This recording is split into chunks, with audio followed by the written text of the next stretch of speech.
It's time for the WEOL.com and Chronicle Telegram YouTube channel Game of the Week. Tonight, the Midview Middies take on the North Ridgeville Rangers.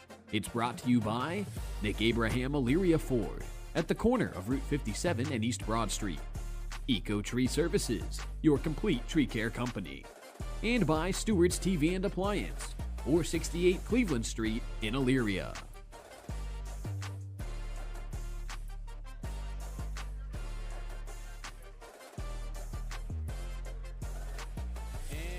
Welcome to Midview, home of the Middies, for our Week 6 Chronicle Telegram YouTube channel Game of the Week, also streaming live over on WEOL.com. Rakanushi Craig Couch here with you alongside Jared Kozar, our on-site engineer, Gary Pelter behind the camera, and Tim Gebhardt making an appearance as well from the Chronicle Telegram, as we are set for a doozy of a physical ball game here tonight. Midview comes into this one with a record of 3-2, coming off a loss at Berea Mid-Park last week. 42-27 was the final, as the Middies are 0-2 to kickstart SWC play after going the 3-0, I should say, throughout the non-conference. And on the other side of the coin, you got North Ridgeville coming into this one at 4-1. They also started 3-0 in the non-conference, took one on the chin against Avon, as many teams in the SWC do, but they followed that up with a big road win last time around, knocking off the Pioneers of Elyria 35-7. So, Craig, we talked about it in our pregame video that we shot down there on the field just a couple of moments ago, talking about the physicality in this one. I think certainly that will be the name of the game here tonight, one that could get won or lost, as the cliche goes, in the trenches. Yeah, as we mentioned in our social media pregame, this is going to be a battle in the trenches. These are two schools that don't really like each other. It's a rivalry game for both schools here. At Midview High School, it's an opportunity for them to get the Rangers, who are probably the favorite in the game.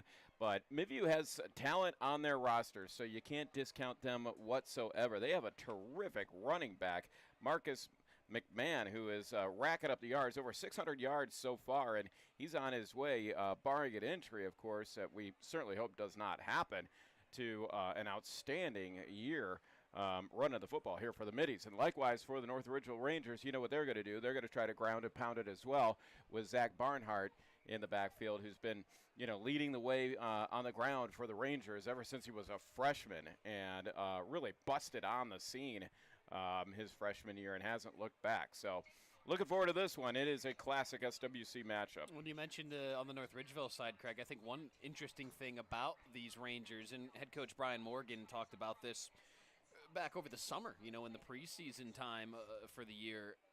This was a brand new offensive line, right? It was a senior-led offensive line last year for North Ridgeville. That's part of what made that ground attack so special. Obviously, Zach Barnhart, a huge part of that as well. Cole Miller with the different ways that he can hit you, or hurt you, I should say. But this was pretty much a brand new offensive line front to back. You had, I think, one guy in there with some experience from last season. But ultimately, just a totally new group up front. And they seem to be coming along. Obviously tonight, as we'll hear from Coach Morgan, he'll talk about it in our pregame interview. Tonight's a big test, right? A lot of those first 5 weeks we're building up to tonight when you take on, your crosstown rival here in Midview on the road in their house, right, with the crowd rocking here in Grafton. So it'll certainly make for an interesting ball game here tonight, no question about that. Speaking of Coach Morgan, why don't we step aside, take our first time out, and when we return, we'll be joined by head coach of the North Ridgeville Rangers, Brian Morgan. He'll join us here on the pregame show, as it is the WEOL.com and Chronicle Telegram YouTube channel Game of the Week. Hey, I want to thank our sponsors again as well, Nick Abraham Elyria Ford, Eco Tree Services, and Stewart's TV and Appliance. Coach Morgan coming your way up next. Don't go anywhere. We'll be back. At Nick Abraham Elyria Ford this month, you choose. Right now, get the Escape, Mach-E, Mustang, or Bronco Sport for only $399 a month with 0 down, or the Bronco, Explorer, or F-150 for just $499 a month. At Nick Abraham Elyria Ford, we make it that easy. Hi, Tim Elkhorn, radio voice of the Cavs. For several years, you've heard me talk about Eco Tree Services on WEOL. Recently, I needed trees removed, so of course, I contacted Eco Tree. They did an incredible job. The folks at Eco Tree were timely, efficient, and the work was flawless. Take it from me, when your trees need attention or even require removal, contact Eco Tree Services. Like me, you'll love their work. Find Eco Tree Services online at ecotreeservices.com. High school football in Lorain County is all about tradition, pride, and community, and that's what Stewart's Appliance is built on. For generations, Stewart's has been the family-owned appliance store you can count on for quality products and personal service. From refrigerators to washers, ovens to dishwashers, Stewart's has what you need to keep your home running. Proud to support Lorain County and proud to support high school sports. Stewart's Appliance, where community comes first. Back here on the pregame show, it's our WEOL.com and Chronicle Telegram YouTube channel game of the week. It's North Ridgeville and Midview in a classic SWC Lorain County rivalry. And let's talk with the head coach of the North Ridgeville Rangers. That's Brian Morgan. Coach, as always, we greatly appreciate the time here on the pregame show. And we had you on this past Saturday. You alluded to it, right? Getting ready for this week. Big time rivalry. You and Midview, you guys are not separated by much land whatsoever. I got to imagine just the energy and the feeling amongst you, your staff, the kids. It's just got to be a lot of that energy and a good feeling getting ready for this week, taking on a rival.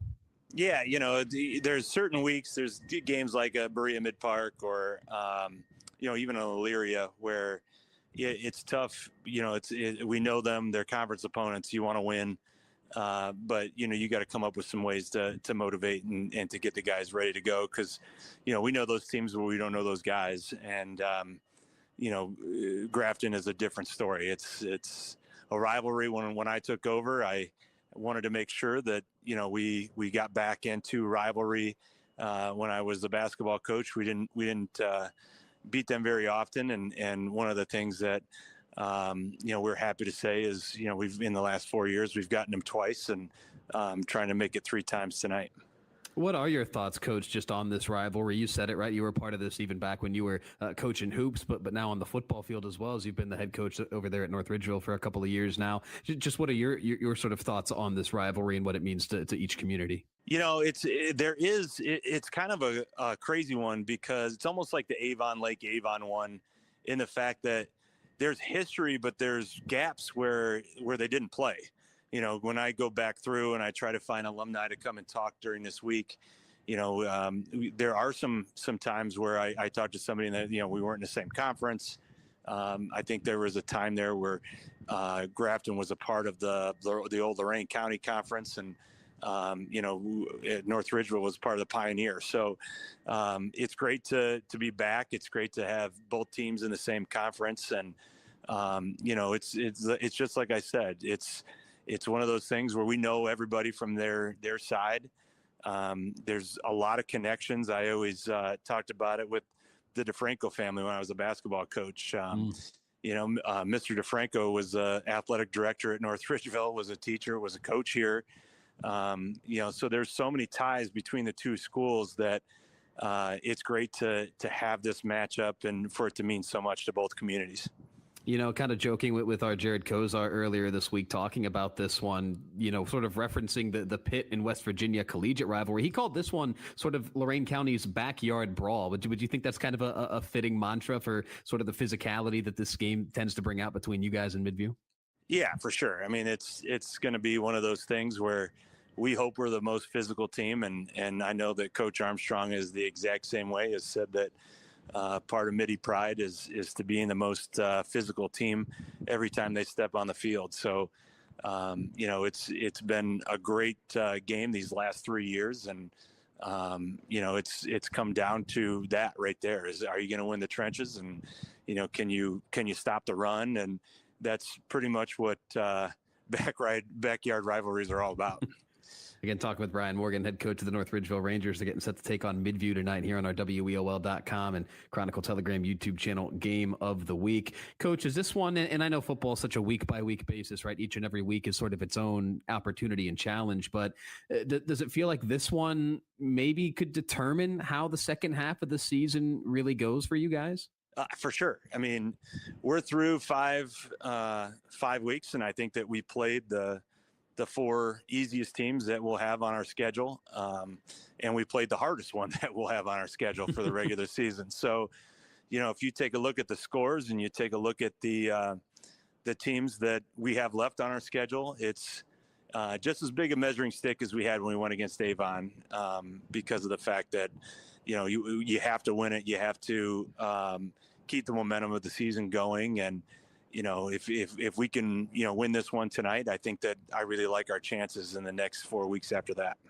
You talked after last week's game to the Chronicle Telegram about a little bit of a slow start. Obviously, it ends up working out for you guys. You guys cruised to that 35-7 win over Elyria. But again, you kind of mentioned a slow start. How important is it to not have that happen tonight? And what can you guys do to kind of get off to maybe a quicker start than you did a week ago?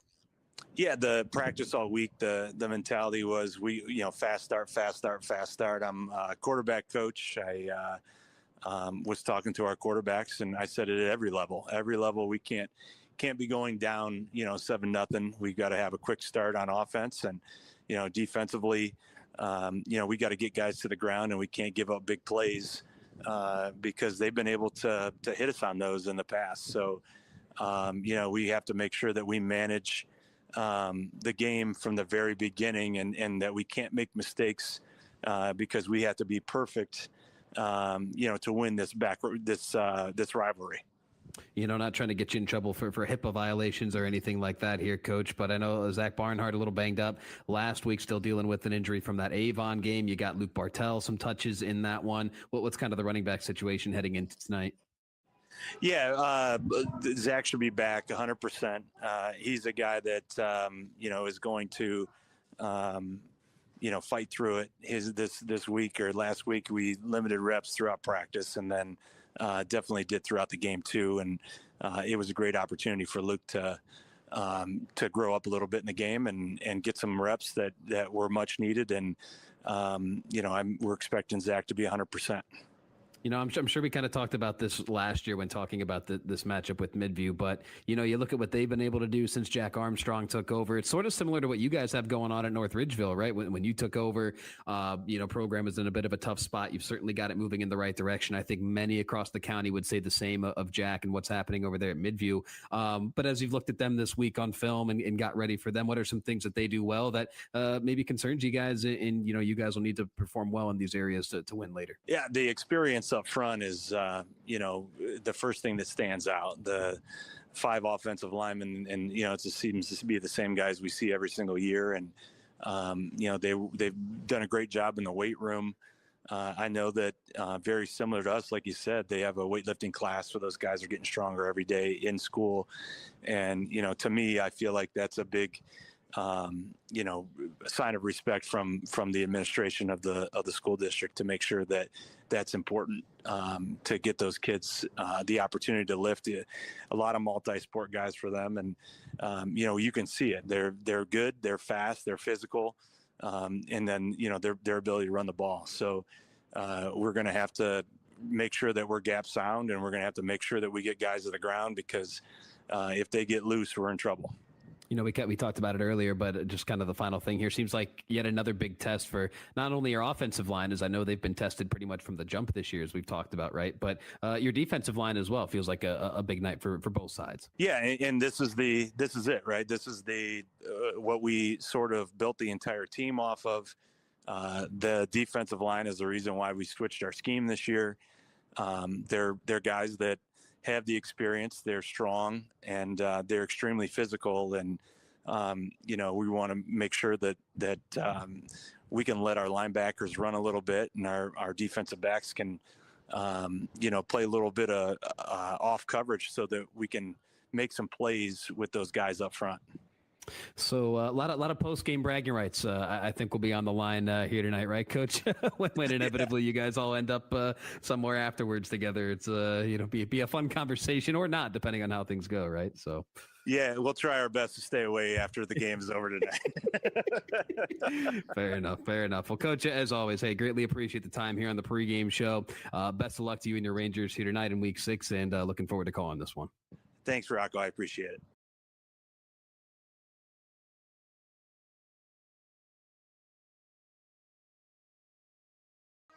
That's Brian Morgan, head coach of the North Ridgeville Rangers, kind enough to spend some time with us here on the pregame show. Again, big thanks to our sponsors tonight, Nick Abraham, Elyria Ford at the corner of Route 57 and East Broad Street, Eco Tree Services, your complete tree care company, and Stewart's TV and Appliance, 468 Cleveland Street in Elyria. The home head coach, Jack Armstrong, he'll join us next after this timeout. Again, it's our WEOL.com and Chronicle Telegram YouTube channel Game of the Week. It's Midview in North Ridgeville right here. We'll be back. At Mick Abraham Elyria Ford, this month you choose. Right now, get the Escape, Mach-E, Mustang, or Bronco Sport for only $399 a month with 0 down. Or the Bronco, Explorer, or F-150 for just $499 a month. At Mick Abraham Elyria Ford, we make it that easy.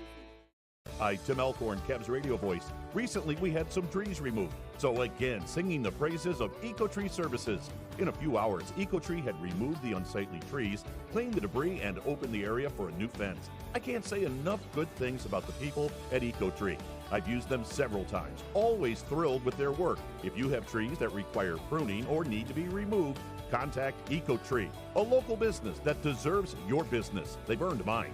Go to ecotreeservices.com. High school football in Lorain County is all about tradition, pride, and community, and that's what Stewart's Appliance is built on. For generations, Stewart's has been the family-owned appliance store you can count on for quality products and personal service. From refrigerators to washers, ovens to dishwashers, Stewart's has what you need to keep your home running. Proud to support Lorain County and proud to support high school sports. Stewart's Appliance, where community comes first.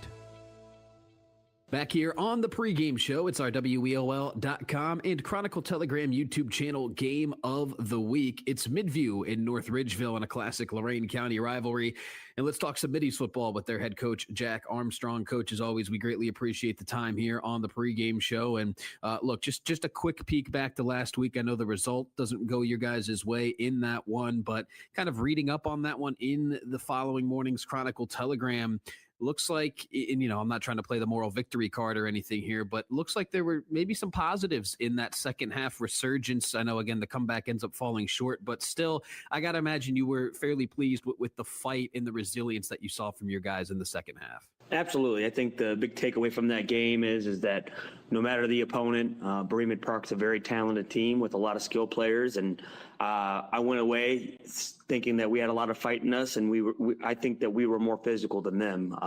We just gave up too many explosive plays. Obviously, losing stinks, and that's not a good feeling for everyone, but there's stuff to look upon that positively, and I think we're going in the right direction, so we're excited about tonight.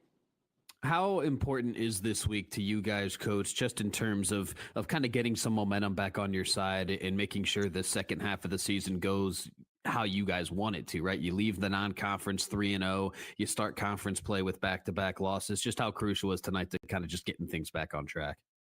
Yeah, 3-game losing streak definitely doesn't sound as good as winning against North Ridgeville tonight again in a rivalry game. It's big. The kids know it. The coaches know it. The community knows it. So I'm excited to see this place hopping tonight. It's going to be electric. And I think that we had a great week of practice. And so I feel confident going into tonight. This is a rivalry, Coach, and we've talked about this in years prior, but, you've been a part of this now on multiple fronts. You just kind of seeing all different aspects of this rivalry. What are your thoughts, I guess, just in general, Coach, on this rivalry and what it means to, not just the Midview community, but their community as well? Kind of both communities really make this rivalry, in my opinion, a very special one here in Lorain County. Yeah, this rivalry goes way, way back, way before me. Luckily, I'm still close with former head coach Albright. I was a player for him, so he's come and talked to the team in the past about the history. Coach Crum, alumni come around, and it's something that before the SWC became the SWC, it was North Ridgeville and Midview, no matter what, was a rivalry. So it does have a long, long history. And with that, I tell the boys, and this is my third year, and I have the same message when it comes to Ridgeville every week that I'm not going to go into details about, but I have a lot of alumni on the staff as well, and every single one of my alumni their senior year beat them. I beat them my senior year, and there's no better feeling of beating the Rangers. They're going into your senior year to finish off your career in high school. And I also tell them you don't want to be that class that loses to the Rangers your senior year. So they take ownership in that. They're excited about it. The Rangers are well coached. They're a good football team. We respect them. But at the same time, it is a rivalry, and we're going to get after it tonight. There you go. Plenty of motivation as always heading into this one. No surprise there. I do want to circle back around to talking about the matchup with North Ridgeville because I think this will be a very good football game later on tonight. But one individual I'd love to ask you about, and we've talked about him plenty in the past, right? Marcus McMahon, a big night for him last week, 4 touchdowns, over 240 all-purpose yards, I think I saw in the Chronicle Telegram. But looking at the words that he had for the paper, he was just immediately complimentary of his O-line, the tight ends, other running backs, kind of just everybody that helps make things possible for him offensively. So my question to you as coach is just what kind of leader is he in the locker room, right? You don't see teenagers every day go for a big performance like that and then immediately start thanking other people for being able to do that. What kind of leader is Marcus in that locker room for you guys? Well, I think the best thing about Marcus is he leads by example. So like on the football field or at practice, he's the one that sets the physical tone and everyone else starts getting on the bus with it. And that makes life so much easier when your senior class knows the expectation, and they know that they're going to go out there and be physical no matter what. And Marcus is the bus driver when it comes to that on the offense. He does a great job staying patient, having a good attitude, never points fingers, and always wants to get better. And I couldn't be more proud of him, and I couldn't be more proud of these seniors. And I know that he always gives a special shout out to the line, and I'm going to too. We have 4 returning starters on the offensive line. I'm the line coach as well, even though I call the D. And life's a lot easier when you have experience on the line and the kids bought in the weight room. And we're definitely seeing that this year with Marcus averaging 6 yards a carry and having 11 rushing touchdowns. So I'm excited about tonight to see that continue. Again, we're talking with Jack Armstrong, head coach of the Midview Middies. They take on North Ridgeville here tonight on our WEOL.com and Chronicle Telegram YouTube channel game of the week. Well, we've talked about it in this interview, Coach, and we've talked about it, pretty much every time we've spoken this season. You've mentioned physicality and how you want your Midview team to be the most physical team every time they step on the field each and every Friday night. North Ridgeville in that same vein, they like to be physical. We know what Coach Morgan likes to do over there. I got to imagine this will be just a nasty physical battle, especially in the trenches later on tonight. How do you get your guys kind of prepared for that? I think it started on Saturday when we start prepping. We've had a great week of practice. I've told all the boys the entire week that this is the best week I've seen them firing off the line of scrimmage on both sides of the ball. And just not only do the players have to outplay them, but we got to out-coach them because they're a well-coached team. So I think it's been a process throughout the entire week. It's Friday night now, and it's time to show everyone who the Middies are. And I tell them that we're going to rebuild them, and they're bought into that, and that's competing with the top dogs. So I'm excited about tonight. Well, and they were, I think, Coach, you may agree with this, in somewhat of a similar situation, right? You look at what Coach Morgan stepped into over there and where their program was at. He certainly got it back moving in the right direction. Many, I think, would say the same with the job that you've done at Midview, kind of getting the program back on track. So it's interesting to me, I guess, the parallels between the two programs. But what are your just thoughts on this year's North Ridgeville team as you've, of course, dissected them on film this week? What are some things that they do well that you'll have to have answers for later tonight? Yeah, I think that it directly correlates with what we try to do as a team, and that's being the most physical team. They're good at running the ball, so we need to hold them under 3 yards a carry, and they're good at stopping the run, so we need to have more than 4 yards of carry on the offense. And they have a very talented running back, a very talented quarterback, and a lot of kids they're filling in from last year that they have to replace. So they have inexperienced places. We have inexperienced places. It's just a matter of who's going to do their job, who's going to keep flying, and when they get who's going to get up from that hit and go back and hit the guy harder next time. Well, and I think you hit the nail on the head earlier, Coach. If nothing else, that environment tonight over there in Midview is going to be a special one. I mean, it is every Friday night, right? But especially when you get into conference play and you get into this specific matchup, I'm sure your staff, the guys, they got to be looking forward to just being a part of that environment tonight. Yeah, absolutely. And I tell the boys, last 14 years, they beat us 4 times. I expect them to continue that tradition, and I'm excited for it. And I tell them every day, I've told them every day, I'm jealous they get to play in this game. So we're ready to get after it. You don't think you could sneak on a pair of shoulder pads and lace up the cleats one more time, Coach? I probably would break in half if I did that. So. Fair enough. Well, hey, Coach, always really appreciate the time here on the pregame show. Thank you again for taking some time to join us, and really looking forward to this matchup tonight. So best of luck to you in the Middies as you get set to take on North Ridgeville here at home. Thanks, and go Middies. At Mick Abraham Elyria Ford, Ford. This month, you choose. Right now, get the Escape, Mach-E, Mustang, or Bronco Sport for only $399 a month with 0 down. Or the Bronco, Explorer, or F-150 for just $499 a month. At Nick Abraham Elyria Ford, we make it that easy. Hi, Tim Elkhorn, radio voice of the Cavs. For several years, you've heard me talk about EcoTree Services on WEOL. Recently, I needed trees removed, so of course, I contacted EcoTree. They did an incredible job. The folks at EcoTree were timely, efficient, and the work was flawless. Take it from me, when your trees need attention or even require removal, contact EcoTree Services. Like me, you'll love their work. Find EcoTree Services online at ecotreeservices.com. Tonight's game is brought to you by Stewart's Appliance. Family owned, locally trusted, and proud to support Lorain County. Whether it's a new fridge, washer, or stove, Stewart's is here for you. Stewart's Appliance, serving families, supporting community. And once again, a big thank you to our sponsors tonight. They are Nick Abraham, Elyria Ford, EcoTree Services, and Stewart's TV and Appliance. Rocco Nushi, Craig Couch here with you at Midview as the Middies get set to take on North Ridgeville here in our WEOL.com and Chronicle Telegram YouTube channel Game of the Week. Jared Kozar, Gary Pelter also on site with us here at Midview. Big thanks once again as well to both head coaches, Brian Morgan over at North Ridgeville and then Jack Armstrong. You just heard him there for the home Middies. Big thanks to both of those gentlemen for taking some time out of their very, very busy weeks to join us here on the pregame show. So, Craig, a couple of minutes here until kickoff as that clock continues to trickle down, and we'll get set to get this one underway here tonight. But what do you got for a couple of keys for either side here tonight, my friend? Well, Rocco, I think it's all about the running backs for each team and the linebackers. And you look at North Ridgeville, Zach Barnhart, again, in his 4th season as a starter in the backfield. He's had a terrific career here at North Ridgeville. A dangerous runner. Every time he touches the football, he can either run you over or he can run around you and go by you. He's that talented. Marcus, and we got the band coming out on the field, so I'm going to raise my voice a little bit as we're competing with horns and drums and everything else. We will all night. Oh, it's great, though. I mean, it's high school football in America is just wonderful, and we have a beautiful night for it here in Midview. So Marcus McMahon, the running back for Midview, he's off to a tremendous start, over 600 yards rushing. I think that you're going to see him carrying the ball an awful lot, talking to the coaches down on the field. He's a real shifty guy who can kind of wiggle his way around you, and then he has breakaway speed. So that brings into play the running backs for both teams.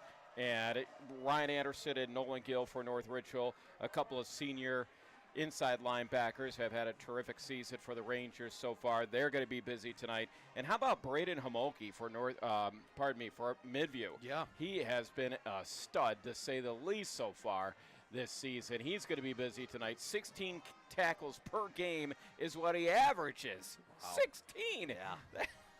That'll crazy. Play. That'll certainly play.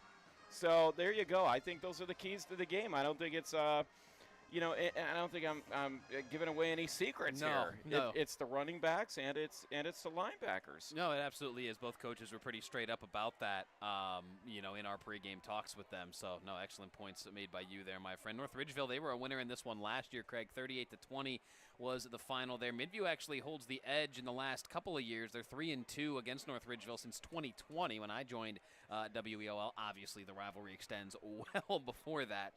But just an interesting tidbit there. And another thing I think to keep an eye on is Midview quarterback Shea Williams. He went down with a pretty bad leg injury, knee injury last year in this exact matchup that kind of spoiled the rest of the season for Shea. He is back under center this year for the Middies. Looking sharp as ever in the things that we've read and heard about them. I haven't seen Midview yet in person this season, same with North Ridgeville. So I'm very excited to see what that young man can do here tonight. North Ridgeville, they'll be kicking off to Midview to start tonight's contest. Midview, you see them out there in those white uniforms, the white tops, I should say, with the navy bottoms, navy numbering and lettering with the gold trim. Midview, Craig, I know you were a little split on this. They're in the black tops with the gray bottoms. I'm not split at all. That is a misunderstanding by you, my young My young man, my young son. Oh, gosh. My apprentice. No, We didn't even get a minute into this ball game, and I already got hit with the young man. That's, oh, man. No, I don't know where Black. I'm a Midview alum. I live in North Ridgeville. My kids go to North Ridgeville, so it's a big game here for both teams, and I don't know where Black ever has been in Midview's color scheme. Well, it's making an appearance here tonight, and here on the kickoff return, here comes the return man for Midview out across the 40 near midfield, and he gets shoved out of bounds there, and an extra shove, and that'll certainly draw an extra penalty flag there, a couple. There's really going to be some pushing and shoving there. That was a dangerous play right there. A great return by Brennan Newton, number 1. He was shoved out of bounds by number 88. That was Finley Keller, the kicker.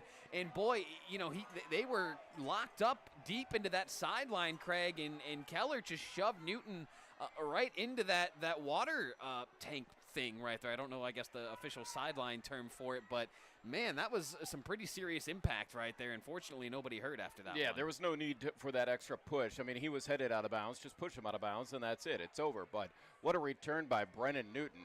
5'10", 190 pounds. He is a junior. And, you know, he got some really nice blocking, and he did a nice job of following the blocking, seeing the holes ahead of him, and he headed for the sideline. And, you know, now with that penalty, they are going to start their first drive well inside of North Ridgeville territory. Boy, and Craig, doesn't that just set the tone for the night, huh? I mean, we don't even get 10 seconds into this football game, and we already have players colliding into objects on the sideline, late hits, personal fouls. Obviously, the Midview bunch there on this home near sideline, rightfully so, they retaliated a bit. Well, and let me say, there were some shenanigans that occurred last year after the game ended between these two teams. So maybe a little bit of a carryover from last year. All right, well, let's see how the night goes on. Cooler heads always do tend to prevail, so we'll see who can maintain their composure in this one. Midview quarterback Shea Williams back to pass. Lots of time in the pocket, looking deep downfield, and he is nearly intercepted to start this ball game. That was a great defensive play there by Javon Harris, the sophomore quarterback. He kind of settled underneath that one like a center fielder, just couldn't hang on. But Shea Williams, man, taking a shot here early. I love the play call, right? First play of the ball game after a terrific return, after a penalty, and you go for the score. Love the play call. Shea Williams, senior quarterback here for Midview, as we talked about earlier already. He was hurt in this exact matchup 1 year ago. It ended the season, actually, for Shea, so good to see him back out there tonight. He's 58 of 100 on the season, 2 interceptions, 6 touchdowns, 864 yards, 14.9 yards per completion for Shea Williams. We'll get you the rest of the Midview offensive starters and North Ridgeville defensive starters, and, well, we can just keep it right here and do that right now as Midview takes an early timeout with 11:44 still left to go here in this first quarter. So let me bring you that Midview offense here quickly. Again, quarterback Shea Williams, a senior.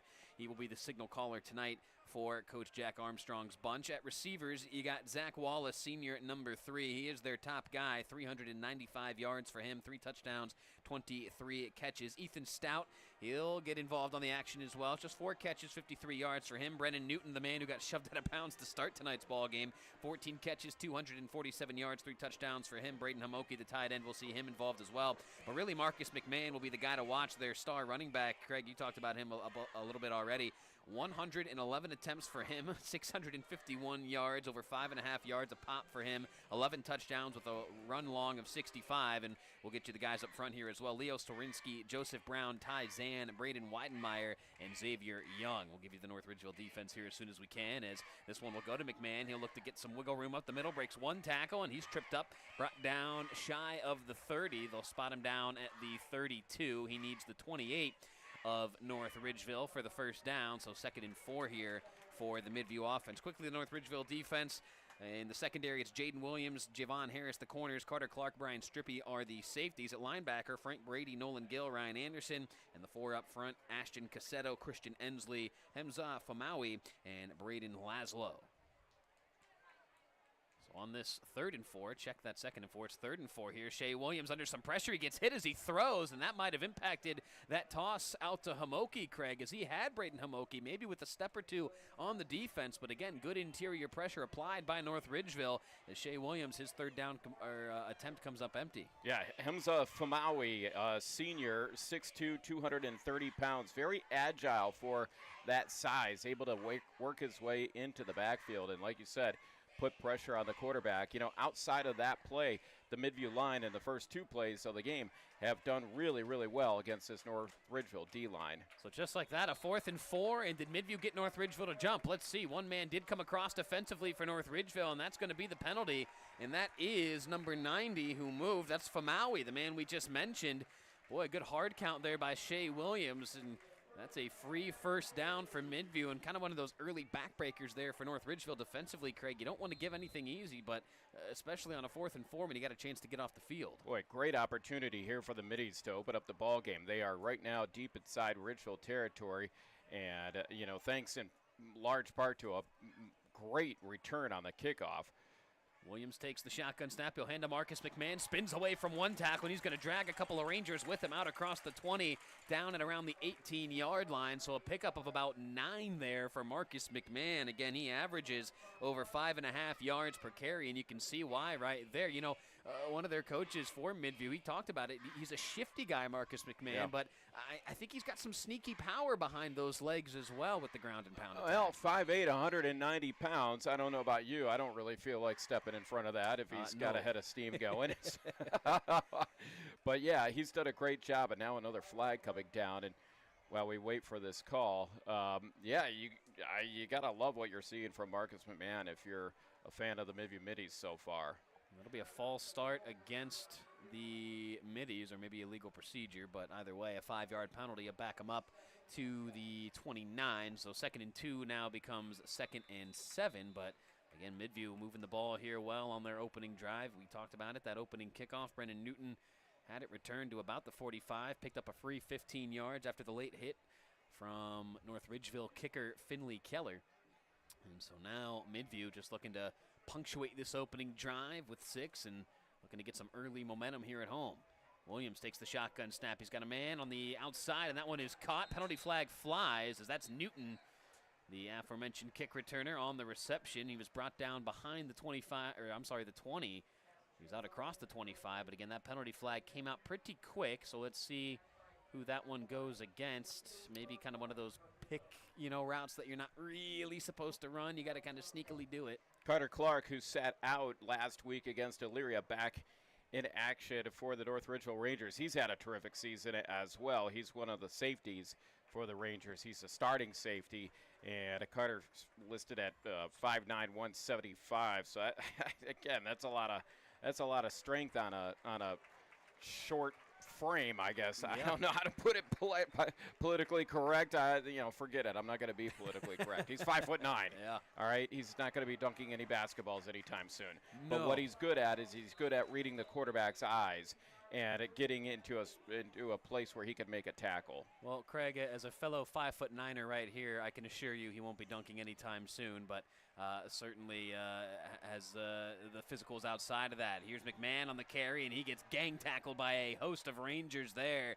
That's good team defense there by North Ridgeville. Braden Laszlo, 6 foot, 230-pound senior defensive lineman, one of the first to greet him. And McMahon, he tried to bounce that outside, just didn't have the speed to turn the corner. And again, it was Clark coming up from his safety position to trip him up and slow him down. So good teamwork there for the Rangers. And they're hoping to, limit this to maybe a field goal. Midview still in good shape. 9:16 left to go in the first quarter. Second down, 10 yards to go for a first. Well, I don't think Midview's actually attempted a field goal this season, if I look at the stats correctly, unless I have my teams mixed up. But I think they've been relegated to strictly extra points this season. No more movement on the line. No flag. Williams fires, and that is caught. Brennan Newton on the reception here on the near sideline. He's marked out of bounds at the 8.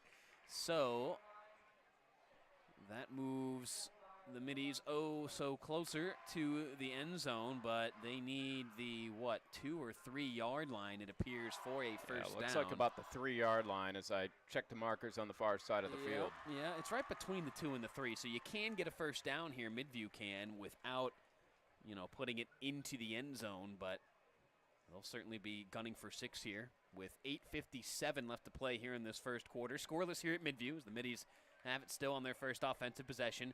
Shea Williams takes the shotgun snap. Movement again there, Craig. It goes uncalled, and nothing doing there. McMahon wrestled down by a host of North Ridgeville Rangers, a couple of different guys there. Ryan Anderson, the 6 foot, 220-pound senior linebacker, saw him emerge from that pile, but North Ridgeville, they're tightening things up here, with their backs up against the wall, and looks like Midview will try for 3 here. Brian Strippy was down there at the bottom of the pile as well. He's one of the starting defensive backs for the Rangers, transferred over from EC a couple years ago. Always around the ball. That's how I could describe Brian Strippy. He's always around the football. So Caden Vanya is on for the field goal attempt here. A 25-yarder here from the left hash. Snap back, hold down, kick is up, and that kick is good. So Caden Vanya, good from 25 yards out to kickstart the scoring here tonight. But the North Ridgeville defense holds that Midview initial threat to just 3. So our score with 8:54 left to play here in the first. It is Midview 3, North Ridgeville nothing. We'll be back after this timeout. At Mick Abraham Elyria Ford this month, you choose. Right now, get the Escape, Mach-E, Mustang, or Bronco Sport for only $399 a month with 0 down. Or the Bronco, Explorer, or F-150 for just $499 a month. At Mick Abraham Elyria Ford, we make it that easy. Tonight's game is brought to you by Stewart's Appliance.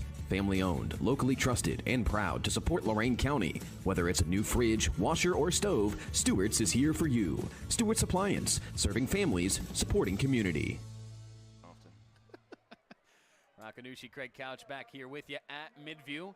I always forget, Craig, when they pair us together. That's too many Akron Zips, I think, in one press box here, right? I mean, I think we lower the collectively we lower the IQ of the press box.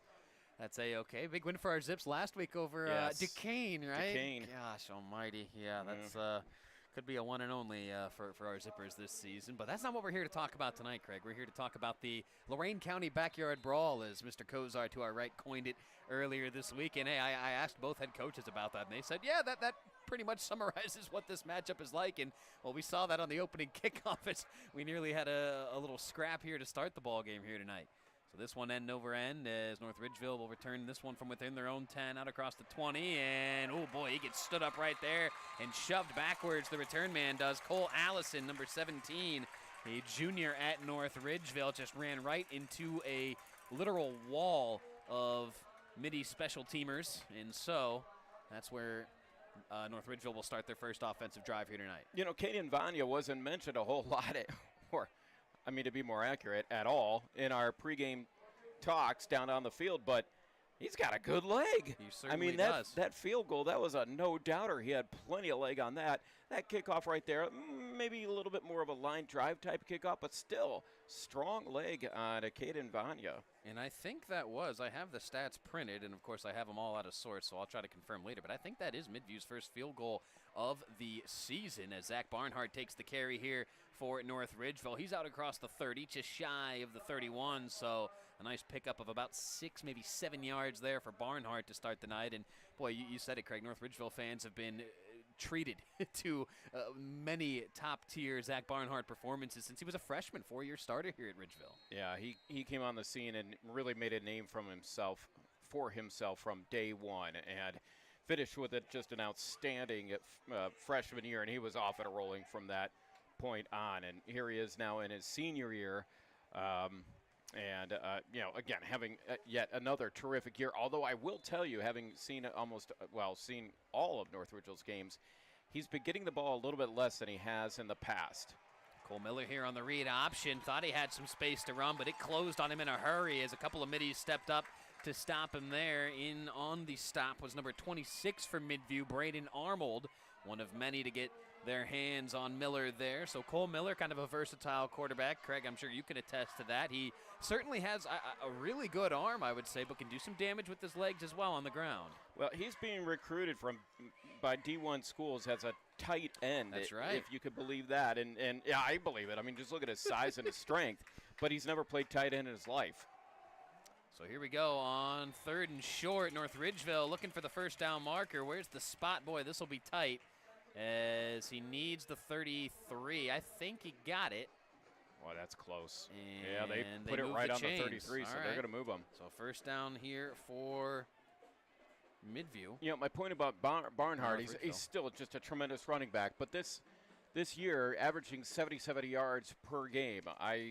Now that could change by the time the end of the season rolls around, but last year and the year before and the year before that, all 3 seasons, I believe he averaged well over 100 per game.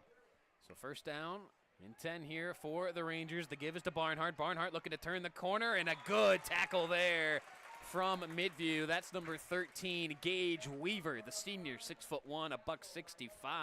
That's no easy task. Not only did he have to catch up to Barnhart, but he had to get him low around the legs to bring him down, and he did just that, limiting Barnhart's gain there, but still a nice pickup for North Ridgeville on first down. Well, I'm sure that was part of the message from the defensive coordinators to the squad before the game here tonight was, hey, you got to attack this guy low. You got to go low. Knees are lower. So 2nd and 6, they'll call it here for North Ridgeville. Ball spotted on their own 38-yard line. Midview leads the Rangers 3-0 as we're halfway through this first quarter. The give is to Barnhart again. Barnhart here between the tackles and works his way across the 40 down to the 41-yard line. So a pickup of 3 there for Zach Barnhart. And well, you can see the game plan here early for North Ridgeville, Craig. Just pick up chunks of yardage at a time.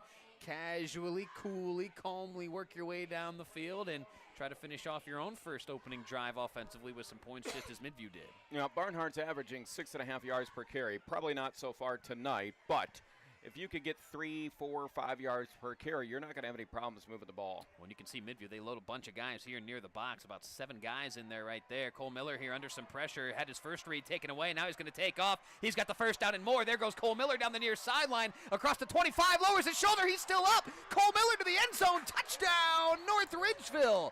Are you kidding me? Cole Miller on the keeper. Had his first passing read taken away. He said, to heck with it, I'm going to take this one myself. I thought he'd just step out of bounds after he got the first down. He said, forget that as well. I'm going all the way to the end zone. Well, and it was at about the 20-yard line. It looked like he was going to go out of bounds as he had a defender approach him, and he just turned into the defender, lowered his shoulder. That guy bounced, and then he ran for the end zone. And that's using your size. I mean, 6'5", 230 pounds. That's just using your size. So 59 yards, Cole Miller to the house. A couple of broken tackles en route to the end zone. The extra point is up and good. With 5:27 left to play here in this first quarter. Our new score, North Ridgeville 7, Midview 3 here on the WEOL.com and Chronicle Telegram YouTube channel Game of the Week. We'll be back. At Mick Abraham Elyria Ford this month, you choose. Right now, get the Escape, Mach-E, Mustang, or Bronco Sport for only $399 a month with 0 down. Or the Bronco, Explorer, or F-150 for just $499 a month. At Mick Abraham Elyria Ford, we make it that easy. Tonight's game is brought to you by Stewart's Appliance. Family owned, locally trusted, and proud to support Lorain County. Whether it's a new fridge, washer, or stove, Stewart's is here for you. Stewart's Appliance, serving families, supporting community. Back here at Midview, so I had to, as I talked about my Akron math not letting me down, I had to do some quickly there. 59-yard touchdown run as that one started for Cole Miller at his own 41-yard line. That was where the line of scrimmage was, so 59 yards he took that one to the house, and he earned every bit of that, outrunning the Midview defensive front, lowering shoulders into defenders afterwards. I don't know how many head coaches want their quarterback, delivering those shoulder-lowering hits, Craig, but I think Brian Morgan will take it when it leads to 6 like it did right there. Yeah, and I think that, again, that just perhaps re-emphasizes for all of us the physical level of this football game here tonight. Marcus McMahon falls on the football there as that one trickled into his arms. He didn't catch it cleanly. A bit of a squib kick there by the North Ridgeville special teams unit. And you can see McMahon kind of looking at the officials after that saying, hey, wait a minute, I just fell on it. I'm down as a runner. I'm giving myself up. And he still took a shot, half after he had done that. So it is physical early here tonight, my friend, and that's pretty much what we expected. Par for the course. We got a flag on the kickoff return where there was some extracurricular activity in the out-of-bounds area over here on the Midview bench. But aside from that, we've had a few flags, but it's been for offsides. It hasn't been for any kind of personal fouls. Yeah, nothing crazy yet. And, boy, there's another one. Boy, North Ridgeville, they are some eager beavers up there on the defensive front. And that's number 54, David Lovelace, 6 foot, 275 pounds senior. And he was quick off the line, too quick off the line there. A offsides penalty assessed to the Rangers, so a free 5 yards there for Midview. 1st and 5 now for the Middies at their own 24-yard line. Pistol set here for the Middies. Obviously, both teams really ramped up coming into this ball game. It's clear to see it on the field, but sometimes you kind of have to dial it back just a smidge. Williams takes the pistol snap here and gives to McMahon. McMahon looking to turn it right side, and there's nothing doing there. A number of white jerseys came screaming in for the stop, so McMahon, he loses yards on that first down carry. Good defense there by North Ridgeville. They're really flocking well to the ball here early, limiting what McMahon's been able to do on the ground. And I know I sound like I'm repeating myself because I am repeating myself, but Carter Clark, again, was on the tackle. He was at the bottom of that pile, and he is coming up from his safety spot to make these tackles. So, again, a great job of kind of reading the field and making his way to the ball carrier. And, if he's not making the stop, he is part of the stop. Shea Williams in the shotgun. And another Man, offsides. another false start. Or, I'm sorry, another offsides. But, no, this will be a false start. And you can see the difference there. Yeah, North Ridgeville, they immediately started pointing at Midview saying, hey, wait a minute, this one's not on us. It was one of those guys in the black tops that left early, and that is exactly the case. So back Midview up 5 more. 2nd and 7 becomes 2nd and 12. I will say this about the black tops. They have white numbers on them. Yeah, it's I love it. I don't like the black tops, but I like the white numbers. Easy to read numbers, my friend. Yes. Love our troops, love our military, but those salute the troop uniforms with the camouflage everywhere does not make it easy to identify the players. Pass complete here, and nothing doing for the receiver. That is Sawyer McMillan, the junior for Midview, making the catch. He's out across the 20, maybe the 22 is where they'll mark it. So a pickup of 4 there sets up 3rd and 8 now for Midview here on their second offensive possession. 7-3 North Ridgeville with 3:45 to go here in the first. Frank Brady, one of the linebackers for the Rangers, coming up to make the stop. Good tackle as he went low on the receiver. Brady with 12 tackles on the season coming into this one. Picks up number 13 right there. As this North Ridgeville defense will try to get off the field here on 3rd and long. 3rd and 7 for Midview. Shea Williams in the shotgun, man in motion. That was McMillan. Williams rolls out that way, and he hits him in stride, and McMillan's got the first down and more out across the 35 to the 40, but a late flag comes in. Good eye, Craig.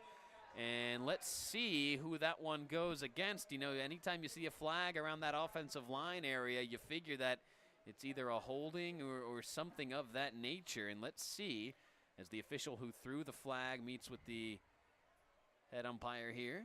Well, Winkle for North Ridgeville, one of the defensive linemen, he was in the backfield with the quarterback, so you can't help but wonder if maybe there was something going on there.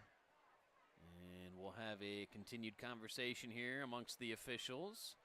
Neither team is really showing much reaction. Midview, they're not backing up, and it's a face mask against North Ridgeville, so maybe one of those big guys up front got a piece of face mask when he shouldn't have. Well, you never should. That's why it's a penalty, but so some additional yardage there for Midview, and let's see where this one ends up being spotted now into North Ridgeville territory at the Ranger 45. So penalties just kind of really hurting the Rangers here early, Craig. Well, the Rangers are racking them up, and they've had a couple really big penalties that have cost them. I mean, you think about the opening drive and the kickoff and the penalty there, and the difference that made, and here's another 15-yarder.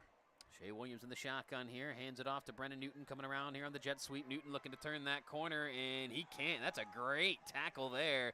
Who is that, number 2 for North Ridgeville? That's Carter Clark. That's your guy there, Craig. He's making all kinds of plays here to start this game, and boy, another nice effort there. That's your safety screaming downhill, getting into the backfield to make a play. Yeah, I wanted so bad for you to say that because from a broadcaster's perspective, I didn't want to say Carter Clark again. I got it that time. Nothing against Carter Clark. Great young man, great family, and he's done a heck of a job here tonight. Here we go on the fake jet sweep to Newton. Instead, it goes to McMahon on the carry, and there's nothing doing there. That's another great tackle there for North Ridgeville. That's Brian Strippy, also from that safety spot. So I'll tell you what, Craig, when your safeties are able to work their way downhill like they're doing for North Ridgeville tonight, it's going to be very difficult for Midview to establish any sort of consistency with their ground game. Well, I mentioned the play of the linebackers being key for both teams, and I still believe that. Obviously, that's going to be a big part of both teams' defensive approach, but so far for the Rangers, it's been Carter Clark, and then Strippy. And so I guess that's maybe a credit to the offensive line for Midview. Third and long here for Midview. They go to McMahon on the ground. McMahon looking to turn the corner, and he's not going to have the first down. He needed the 35. He got to the 40, so he picks up 3 there on 3rd and 8. So that'll be 4th and 5 now here for Midview. And let's see what the Middies do. They're kind of in no man's land there, just across midfield. You could try to punt this one and pin North Ridgeville deep, or does Jack Armstrong and crew get aggressive early and go for the 4th down conversion here? And it looks like they're going to just leave the offense out there. Now, we'll see if Williams maybe gets one of those pooch punts away, but by all accounts, it looks like Midview's going to go here on 4th and 5 at their own, or I'm sorry, at the North Ridgeville 40. Shea Williams in the shotgun, 4 wide receiver set, takes the snap, has a man open. That's a first down and more. And he gets tripped up on his way to the end zone. That was Ethan Stout.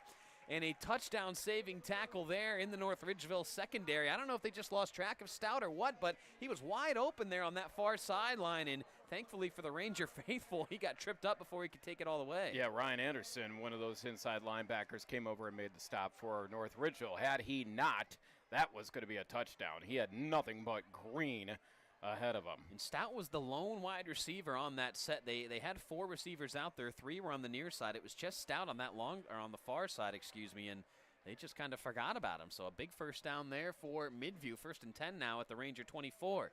Man in motion, he'll get it on the jet sweep. That's McMahon, and he breaks a tackle and works his way up the sideline for a couple of additional yards as Strippy missed that initial trip tackle, but McMahon only able to get 2 out of it, so still a short gain there. But positive yardage there for Midview on first down, sets up 2nd and long. We haven't mentioned it yet, and rightly so. It's still just the first quarter with 21 seconds left to go, but seems like the North Ridgeville defense has spent a lot of time on the field here in the early part of the game. Well, it was a slow North Ridgeville drive until Cole Miller took it 59 yards to the house, so while, certainly you love to see him score, if you're the defense here for North Ridgeville, that means you're back out there in a hurry. Here on 2nd and long, they'll go to McMahon up the gut, and just not a lot of room to work there as North Ridgeville closed in on him in a hurry. And with just 10 seconds left to play here in this first quarter, that will in all likelihood bring us to the end of this opening frame, and that is exactly what it will do. So a fast-moving first quarter here at Midview with a couple of big explosive plays to start the night, Craig. Buckle in, my friend. It's going to be a fun one here tonight at Midview. Our score after 1, it's North Ridgeville 7, Midview 3. It's our WEOL.com and Chronicle Telegram YouTube channel Game of the Week. We'll be right back. Hi, Tim Elkhorn, radio voice of the Cavs. For several years, you've heard me talk about Eco-Tree Services on WEOL. Recently, I needed trees removed, so of course, I contacted Eco-Tree. They did an incredible job. The folks at Eco-Tree were timely, efficient, and the work was flawless. Take it from me, when your trees need attention or even require removal, contact Eco-Tree Services. Like me, you'll love their work. Find Eco-Tree Services online at ecotreeservices.com. High school football in Lorain County is all about tradition, pride, and community, and that's what Stewart's Appliance is built on. For generations, Stewart's has been the family-owned appliance store you can count on for quality products and personal service. From refrigerators to washers, ovens to dishwashers, Stewart's has what you need to keep your home running. Proud to support Lorain County and proud to support high school sports. Stewart's Appliance, where community comes first.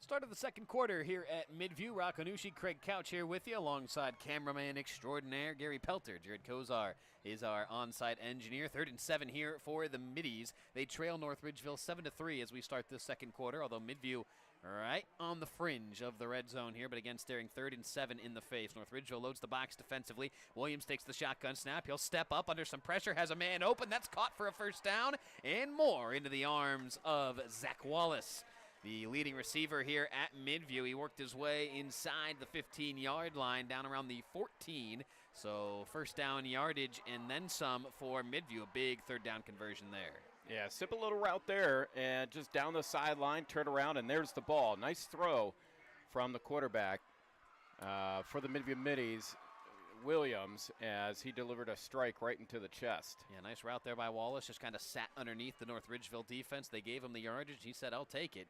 So a fresh set of downs here for Midview. 1st and 10 at the Ranger 13-yard line. Midview looking to take the lead back. They'll go to McMahon here on the ground. McMahon picks up a couple, still up, and now he finally gets wrestled down inside the 10. A nice strong run there by Marcus McMahon.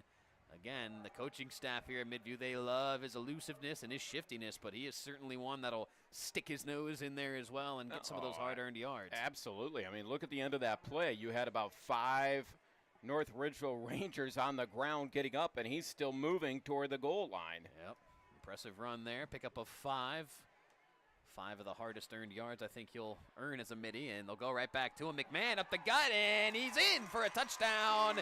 6 points for the Middies. Marcus McMahon from 8 yards out had some great blocking there from the interior of his offensive line. Only had to break a tackle and a half to get into the end zone, but he did just that.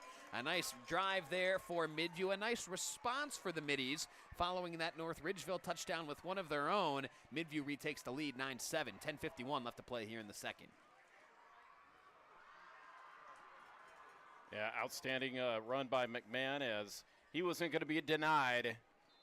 He went straight towards the end zone, and again, like you said, Rocco, a really nice job by the Middies offensive line as they were able to open up a pretty big hole, and McMahon did the rest.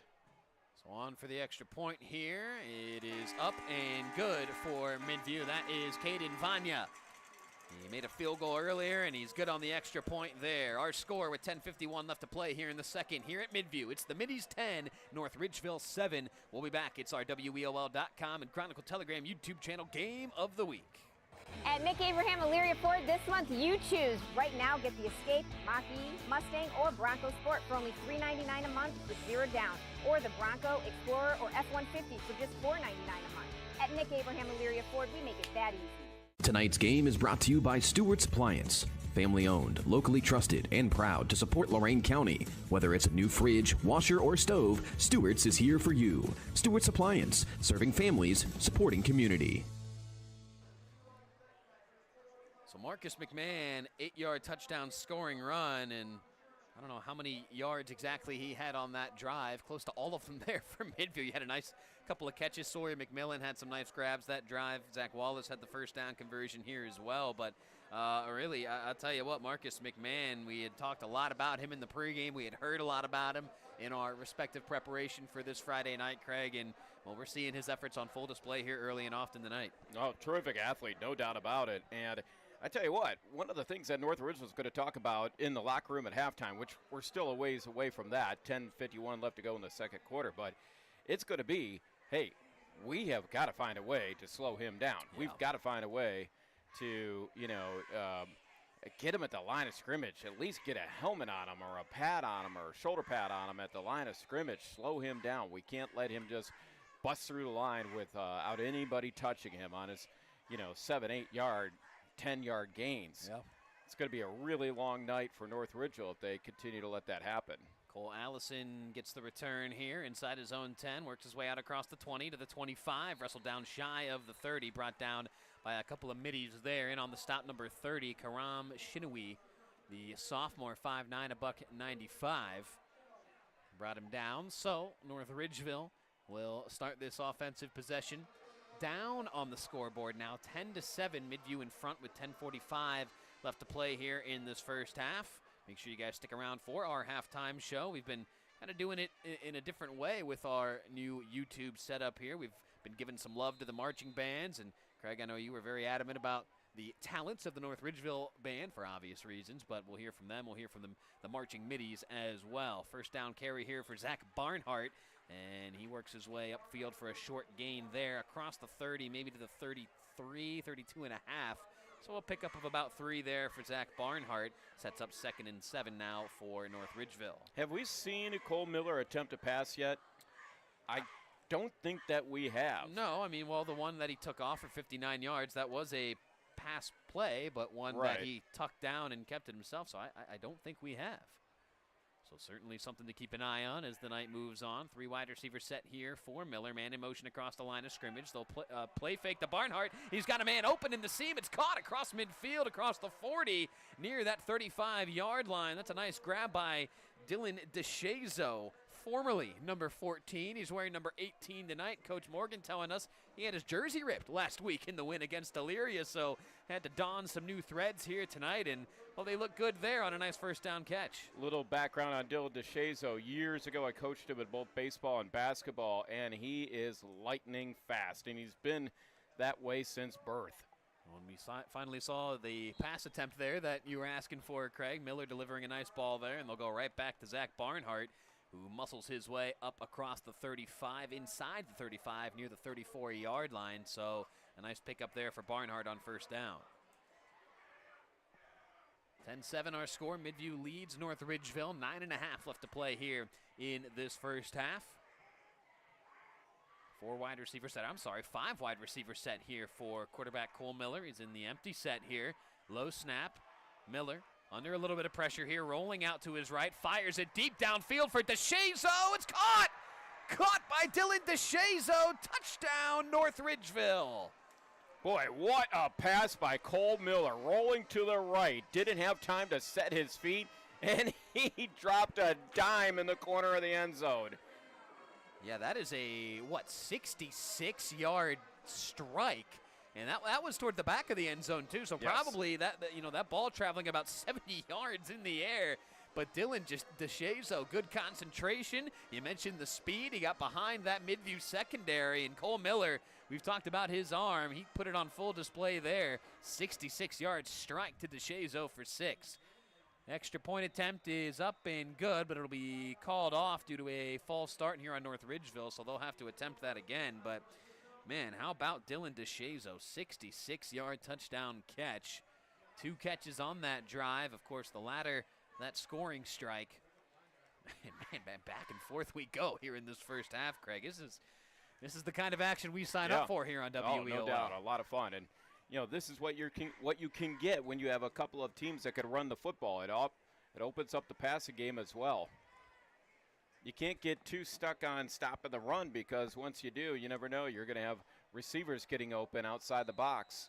Extra point from Keller is up and good. So Finley Keller makes this a 2-score game. Our new score with 9:18 left to play here in this first half at Midview. It's North Ridgeville 14, the Middies 10. We'll be right back here on the WEOL.com and Chronicle Telegram YouTube channel Game of the Week.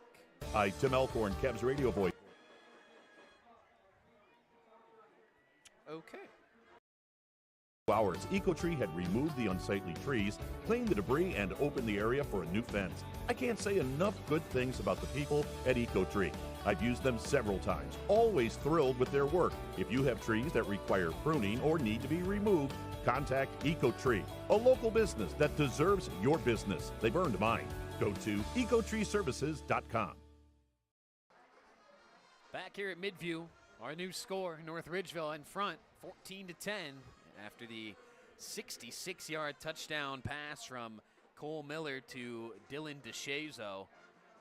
And, man, to be rolling out like that under pressure as that was Sawyer McMillan. You got a 6'1", 215-pound machine coming at you. Right. And so the ability to just kind of brush that aside, literally just flick it downfield. And again, we figure that traveled at least 70 yards in the air, and to put it on the money to your receiver like that, man, that's as good of a catch and throw, or throw and catch rather, that you'll see at the high school level. Another kind of squib pooch here on the kickoff, and the return man for Midview will wisely just kind of fall down across the 30. Good hands there by Blake Butts, the junior here for Midview. And so now the Middies will go back to work. A couple of things that Cole has worked on over the last couple of years, and he has worked very hard on improving his accuracy. He's always had a cannon for an arm, and I can remember coaching him in baseball. He had a cannon for an arm then, and but his accuracy was always a concern. He's worked very hard on delivering a more accurate pass, and I mean, you saw it right there. And now, with the benefit of video on our YouTube channel, to see the pocket broke down and he saw it, and he rolled off to the right to create some time, create some space, and delivered a strike. And credit to the receiver who didn't stop to watch. He kept going. Now here's a catch, a throw and catch here from Midview. Shea Williams has a man open across the 35-yard line. That's Brennan Newton. the junior from Midview. We've called his name several times here tonight. That'll continue to be the case, I'm sure, as this night rolls along. A pickup there of, about 7 there for Newton. Sets up 2nd and 3 now for the Middies. We're under 9 minutes left to play here in this first half. By the way, homecoming here at Midview tonight. What a beautiful night for homecoming. And congratulations to Zach Wallace, who was named king, and Rachel Anderson, who was named queen. Again, a beautiful night here at Midview for homecoming. Yeah, nice ovation for those two youngsters. I'm sure they'll enjoy festivities. Williams looking deep downfield and nearly caught by Newton. It was just in and out of the hands as he had to kind of reach down to try to make that catch. Good coverage there on the backside for North Ridgeville. Looked like Frank Brady was down there on the coverage. Did a good job, but a great throw by Williams, and they almost completed a bomb of their own. Yeah, Brady, he's kind of in that hybrid spot, the V spot, as they'll call it on the North Ridgeville 2-deep that we got from head coach Brian Morgan, and he did well to get back in coverage there, did Frank Brady. So 3rd and 3 now here for Midview, as they're staring a 3rd down in the face all of a sudden, and another timeout called here by the Middies. That'll be their 2nd. So Midview has burned 2 of their 3 timeouts here in this first half. 8:32 left to play. We'll keep it right here, Craig, as again North Ridgeville leads this one 14-10. Midview offensively, I think they're in a good enough rhythm, a good enough groove to where you don't want to stray too far from things. Obviously, defensively, they'll have to find some ways to slow down the Ranger offense. But offensively for Midview, McMahon's running well. Shea Williams is making good decisions, which is kind of one of those back-and-forth affairs that they're just trailing right now. Right, but they're not trailing by much. It's 14-10. A very manageable score if you're the Midview Middies. And you're right. Why stop doing what's worked? Right. And that is giving the ball to Marcus McMahon. Let him do his thing. There's nothing wrong with ripping off 6 yards a carry. No. And that's he's more than capable of doing that. The difference right now is just the fact that Midview had to settle for 3, and we haven't seen either punt unit come out onto the field. It's been nothing but scores for both offenses. Again, the difference is North Ridgeville held Midview to 3 on that opening possession, and that's been it so far. Here's a kind of wildcat look here for Midview, as that's Newton on the keeper. He's out across the 40 near the first down, and I think he got it. He needed the 41. They'll mark him down just past it, shy of the 42, but enough for the first down. So a nice tough run there for Brennan Newton to pick up the first down for his team. He needed 3. He got about 3.5. Well, on 3rd down, they tried to draw North Ridgeville offsides, and why the heck not? They've jumped several times here in the first half. Mm-hmm. Took a timeout, came back with that play. I like that call, that direct snap to Newton as he got outside, and like you said, just got enough for the first down. 4 wide receiver shotgun set here for Shea Williams. He takes it. He'll give to McMahon. McMahon runs right into a wall of Ridgeville defenders, and there's nothing doing there for him, as that's number 25, Nolan Gill, one of the first to greet him. 5'11", 205-pound senior linebacker for North Ridgeville. There's some other white jerseys in on that stop as well, but Gill having a nice night defensively here, Craig. Gill's had a terrific career here at North Ridgeville, and he's had a great season so far. He's, I believe, just off the top of my mind, I think he's the leading tackler or one of the top 3 leading tacklers on the team. Ashton Cassetto, a defensive lineman, number 73, 6'1", 245. He was in on that pile as well. Yeah, Gill, according to the stats I got from Coach Morgan, came into tonight as North Ridgeville's leading tackler, as Williams looks across the middle of the field, there it is, and that'll draw a penalty flag. That was number 11 for North Ridgeville. Jaden Williams getting a little too handsy there. I'm sorry. Yeah, no, that is Jaden Williams, who got a little too physical with Newton, the intended receiver, so defensive pass interference will be the call, and that will gift a fresh set of downs to the Middies here on this drive. Boy, 7.5 I tell you left what, to play. penalties is also going to be one of the big topics at halftime for North Ridgeville. I mean, there's a pass that probably would have fallen incomplete, but because of the penalty, it's a first down. So you're giving fresh sets of downs to your opponent, and you've had a couple of big yardage penalties as well to go with it.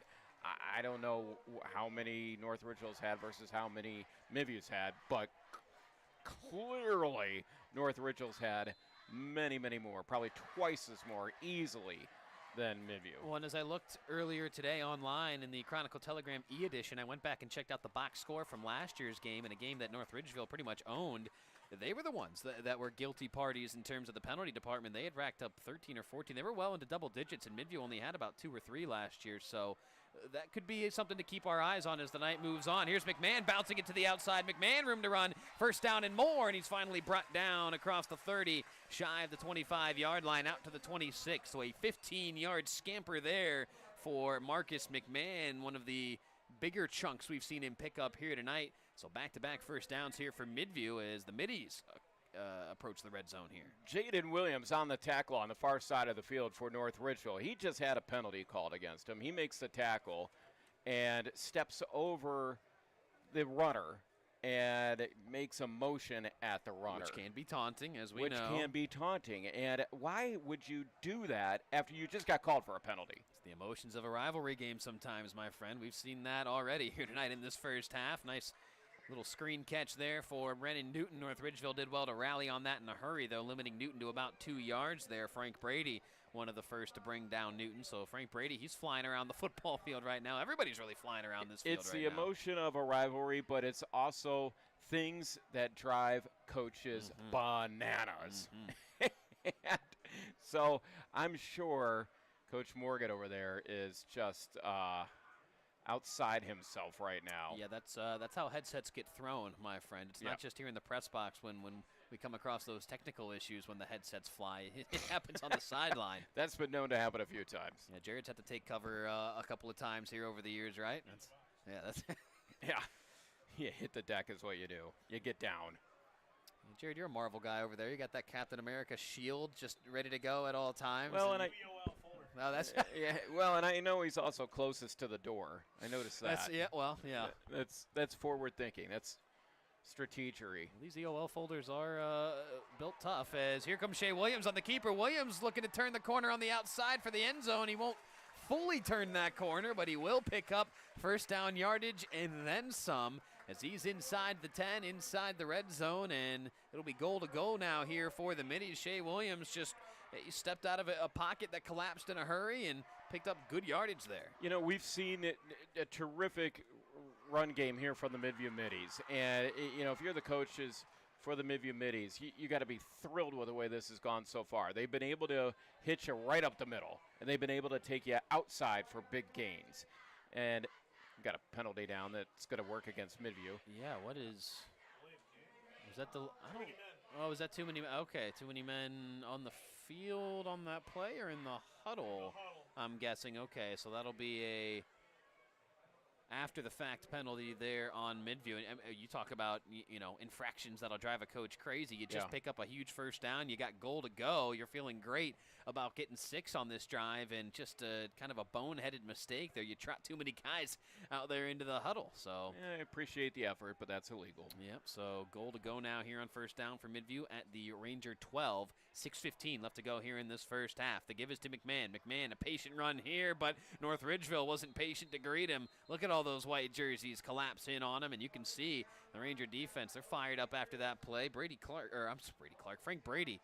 I'm getting my guys mixed up. I combined Frank Brady and Carter Clark there. Frank Brady, number 6, did a good job there sticking his nose in there. I'll tell you what, man, these linebackers that you talked about pregame, Craig, and the safeties as well that we've mentioned several times here tonight, they do a great job of filling in behind the big guys up front. Yeah, Brian Strippy came up to be part of that hit as well. I think he provided initial contact from his DB position. Man in motion here for Midview. That's Newton. They won't give it to him. Instead, it's Shea Williams here rolling out near side. Williams sees a lane. He's going to take it, and he's brought down shy of the 10. Good tackle there. That was number 73, Ashton Cassetto, who just sort of, dog-piled on top of Williams there as he fell on him, bringing him down. Nice clean hit there defensively. So now 3rd and goal here for Midview, and they're still only at the North Ridgeville 11. So boy, I don't know if this is one of those situations where you maybe just try to get half of it here and make it, 4th and manageable on the 4th and goal attempt. Do you try to settle for 3 more points for Vanya? Who knows?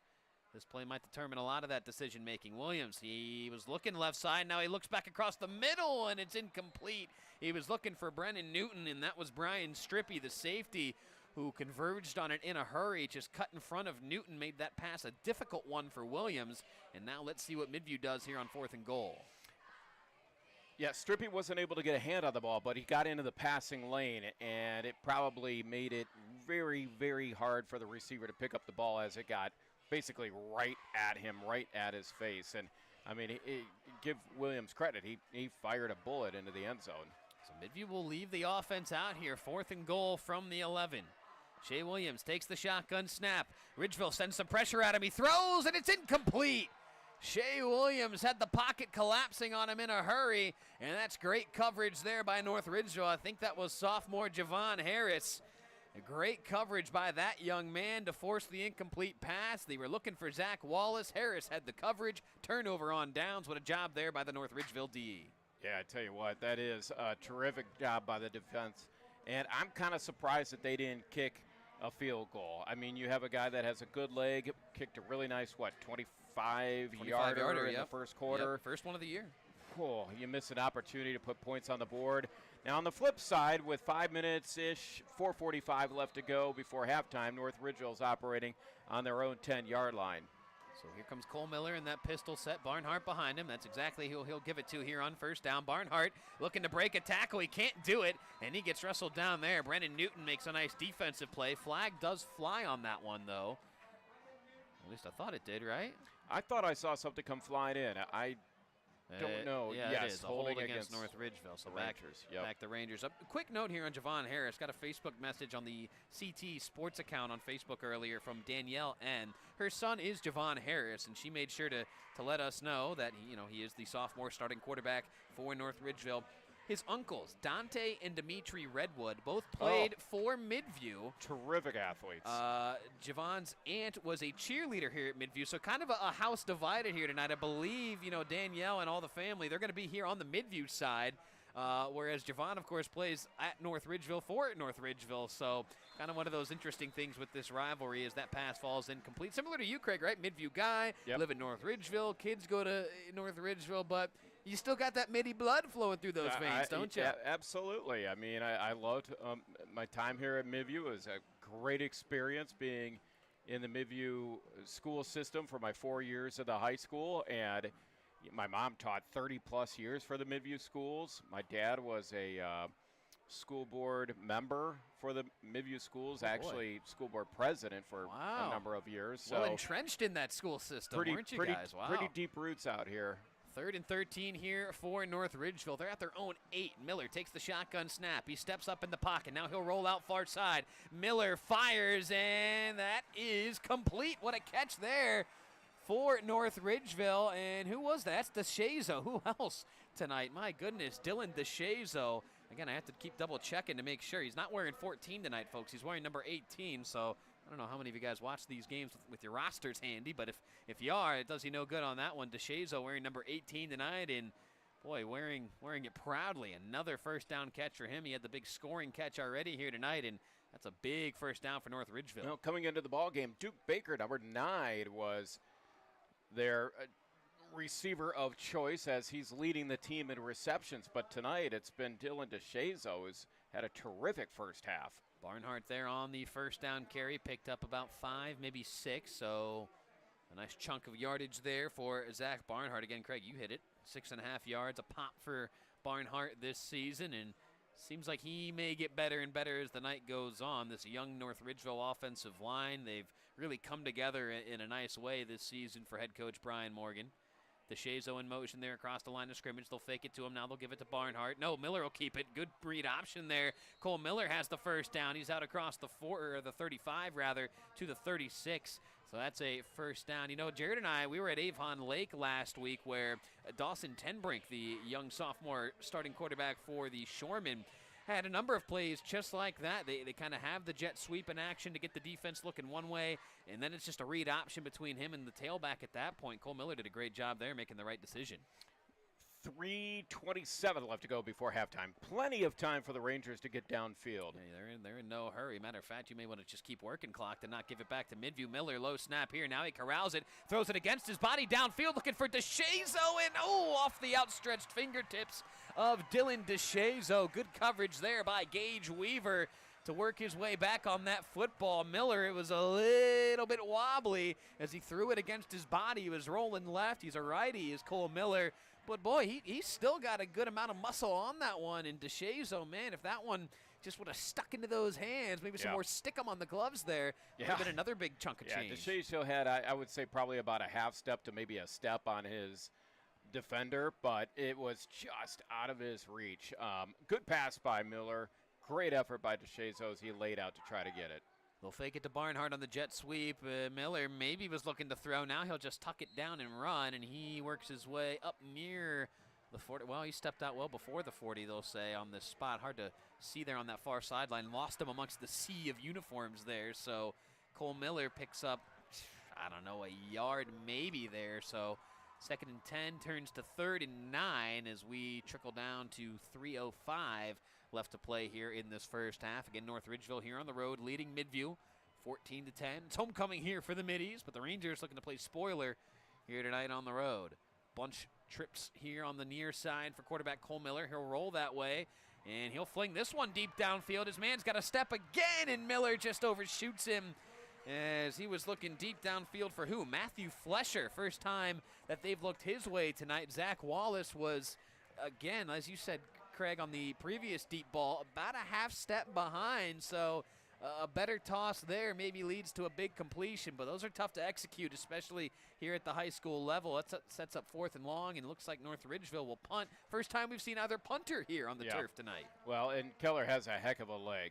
So this ought to be, in a way, fun to watch. I don't know if anybody comes out to watch punting per se other than perhaps the punter's parents, but Keller has an amazing leg. He's done a terrific job so far this season, and he's getting looked at by a lot of different colleges at all different levels. We joke about the punting game, but man, oh man, when it comes to flipping that field and winning that field position battle, they are oh so crucial. As this one is fielded by Midview at their own 20. Return man still up. That's Wallace, and now he finally gets thrown down there by a couple of Rangers.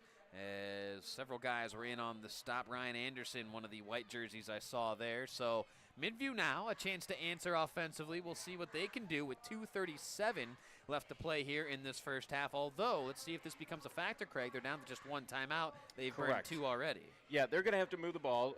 Like you said, one timeout. But, if you're the Rangers, you got to be disappointed that you weren't able to move the ball a little bit more than that. You're giving the ball over to Midview. 2:37 and left. I mean, that's enough time for Midview to get the ball down to the end zone and put up a score, or even just a field goal before going into the locker room at halftime. How about this score from Nick Hershey? He's working our Stream 3 game tonight out at LaGrange. Keystone trailing Black River 15-0 at the half. So Kyle Clark and crew hungry for a victory on the road here tonight. That's our Stream 3 game. As Zach Wallace catches this one, and he's out across the 50. Now it's a foot race to the end zone. Will they catch him? Wallace to the 25, and he gets wrestled down there. As that was for North Ridgeville. Carter Clark not giving up on the play. Great hustle from that young man, but Zach Wallace, man, he just kind of caught that little slant route across the middle, or rather it was kind of one of those mid-wide receiver screens where he kind of comes back underneath, lets the blocking develop in front, and boy, it's just like the seas parted for him, Craig. Yes. Wallace was off and running. Yeah, he was patient, and he found the hole right in the middle. And once he came through that hole in the middle, bye-bye. Yeah, that was a big chunk of yardage there. I think 56 yards there for Zach Wallace on that. Great opportunity for the Middies here. Yeah, 2:03 and counting left to play here in this first half. Shea Williams in that shotgun. He'll turn. He'll give to Marcus McMahon, and he is met immediately in the backfield. This North Ridgeville defensive front now springing to life a little bit. That's big number 99 there for North Ridgeville. That would be, as we got to check the roster here, 99, Braden Laszlo. Braden Laszlo, the D-end, able to step up and make a play there. Gavin Knapp also in there, 6'3", 245-pounder. Also Ryan Anderson, one of the inside linebackers, coming in to be part of the tackle. So now for Midview, I don't think you get too cute with the clock game. You always get into that, well, we don't want to give North Ridgeville time, and I think the heck with that. You just try to score if you can, right? Right.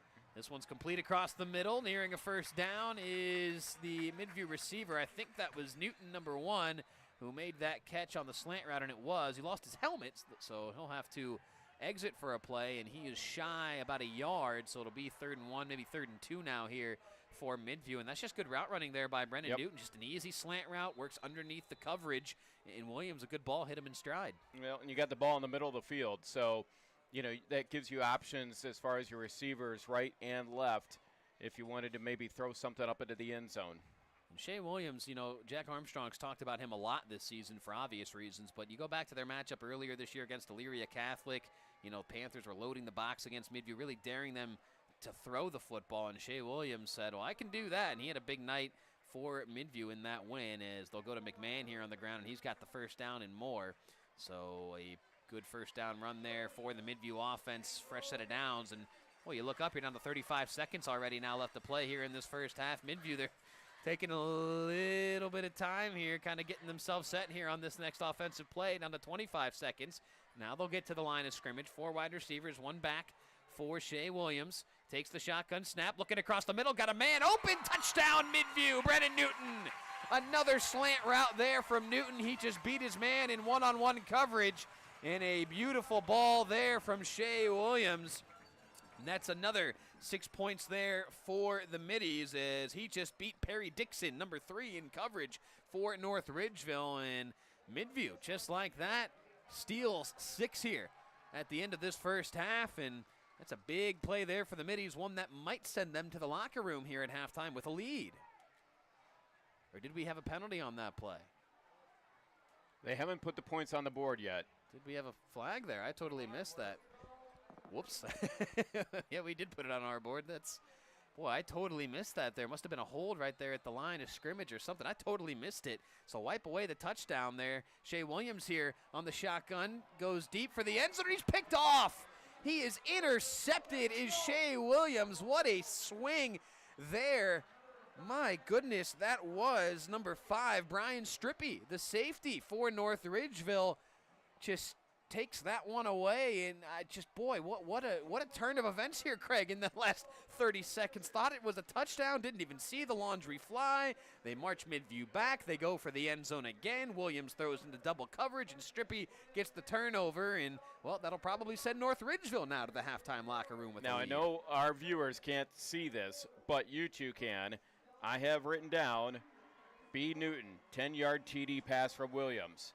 And then I just started scratching it off. And you're right, a turn of events. Oh, my goodness. I mean, you got to feel lucky if you're the North Ridgeville Rangers because you're going to go into the locker room with a lead. It's not a big lead, but it's a lead. It's a lead. And it shouldn't be, right? So without that penalty, though, they're going into the locker room. Looking uphill at the Midview Middies. But that flag and that penalty changed everything. And so they go into the locker room with a four-point lead, 14-10. And I think they should be very thankful that that's what it is. Well, and what's also nice there for North Ridgeville is they kind of get the double dip. They get the ball to start this second half, right? If Midview had scored there, it just kind of feels like, it's just a normal kind of sequence of events, right? Midview scores, they'll kick off to North Ridgeville to start the second half. Now, if you're North Ridgeville, you really kind of steal that possession, wipe away the points, you force the turnover, you maintain that 4-point lead, and like we just said, you're getting the ball to start the second half. Right. However, I'll say this about Midview. You're going into the locker room, and you might have your head down a little bit because you feel like you just lost points, and you did due to a penalty. But you've played a really good first half of football, against a team that just about everybody picked to win this ball game, and you're right in it.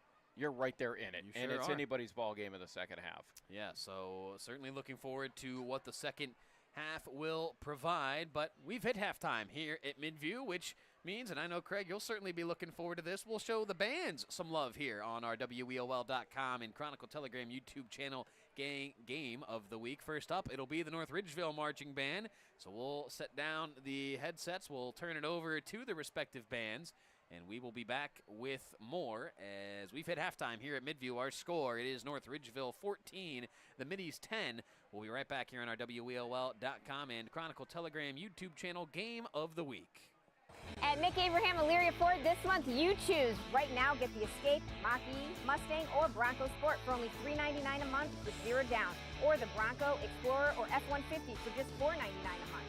At Nick Abraham Elyria Ford, we make it that easy. Hi, Tim Elkhorn, radio voice of the Cavs. For several years, you've heard me talk about Eco-Tree Services on WEOL.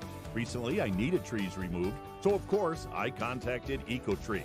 They did an incredible job. The folks at Eco-Tree were timely, efficient, and the work was flawless.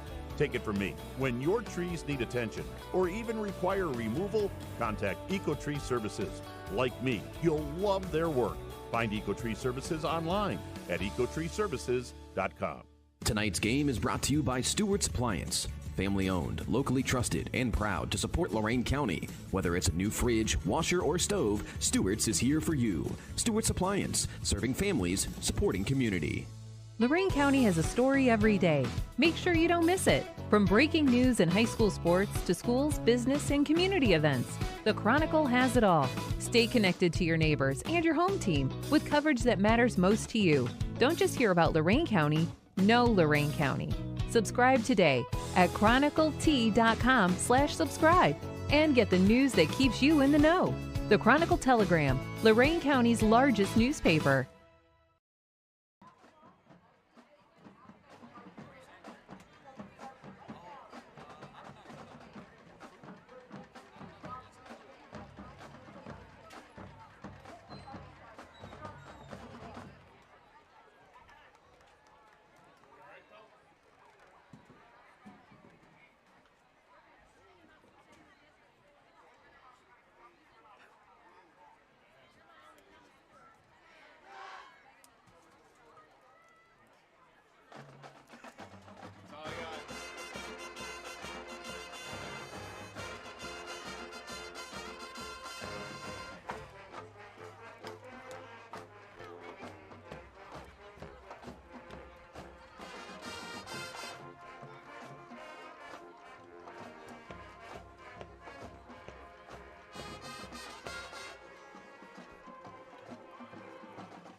All right, and there was the North Ridgeville Marching Band. Craig, that's a group of kids that holds an extra special place in your heart for more than one reason. Oh, absolutely. So Holly is my wife, and our son Garrett is a sophomore at North Ridgeville, plays with the marching band, and he's a talented musician. He plays trumpet at home. He plays piano. He's taken lessons for years and is an outstanding pianist. So real proud of him and everything that he's done and continues to do, and he really enjoys his time on the band, and he's excelled at it. Couldn't be more proud. Gavin, my other son, terrific athlete at North Ridgeville, baseball, football now.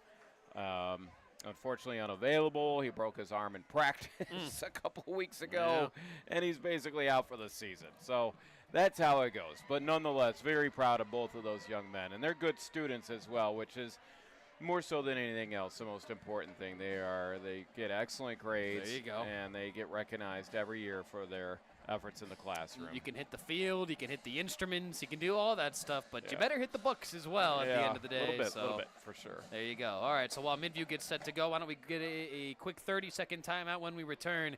It'll be the Midview Marching Band up next right here. It's halftime here at Midview. Our score, it's North Ridgeville 14, the Middies 10. We'll be back. At Mick Abraham Elyria Ford this month, you choose. Right now, get the Escape, Mach-E, Mustang, or Bronco Sport for only $399 a month with 0 down. Or the Bronco, Explorer, or F-150 for just $499 a month. At Mick Abraham Elyria Ford, we make it that easy. Tonight's game is brought to you by Stewart's Appliance. Family owned, locally trusted, and proud to support Lorain County. Whether it's a new fridge, washer, or stove, Stewart's is here for you. Stewart's Appliance, serving families, supporting community.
And there is the Midview Middie marching band following the North Ridgeville band. So great performances by both bands. And why don't we just keep it right here, because Tim Gebhardt, Chronicle Telegram writer extraordinaire, was kind enough to lend me his stat sheet. And as we're down to about 90 seconds left on the halftime clock, why don't we quickly get into the halftime numbers here. Why don't we start with North Ridgeville, or I'm sorry, with Midview rather. Let's start with Midview here and look at some of their first half numbers. You look at the rushing game here. Marcus McMahon, 16 carries, 48 yards for that young man. Shea Williams, their quarterback, carried it twice, 21 yards for him.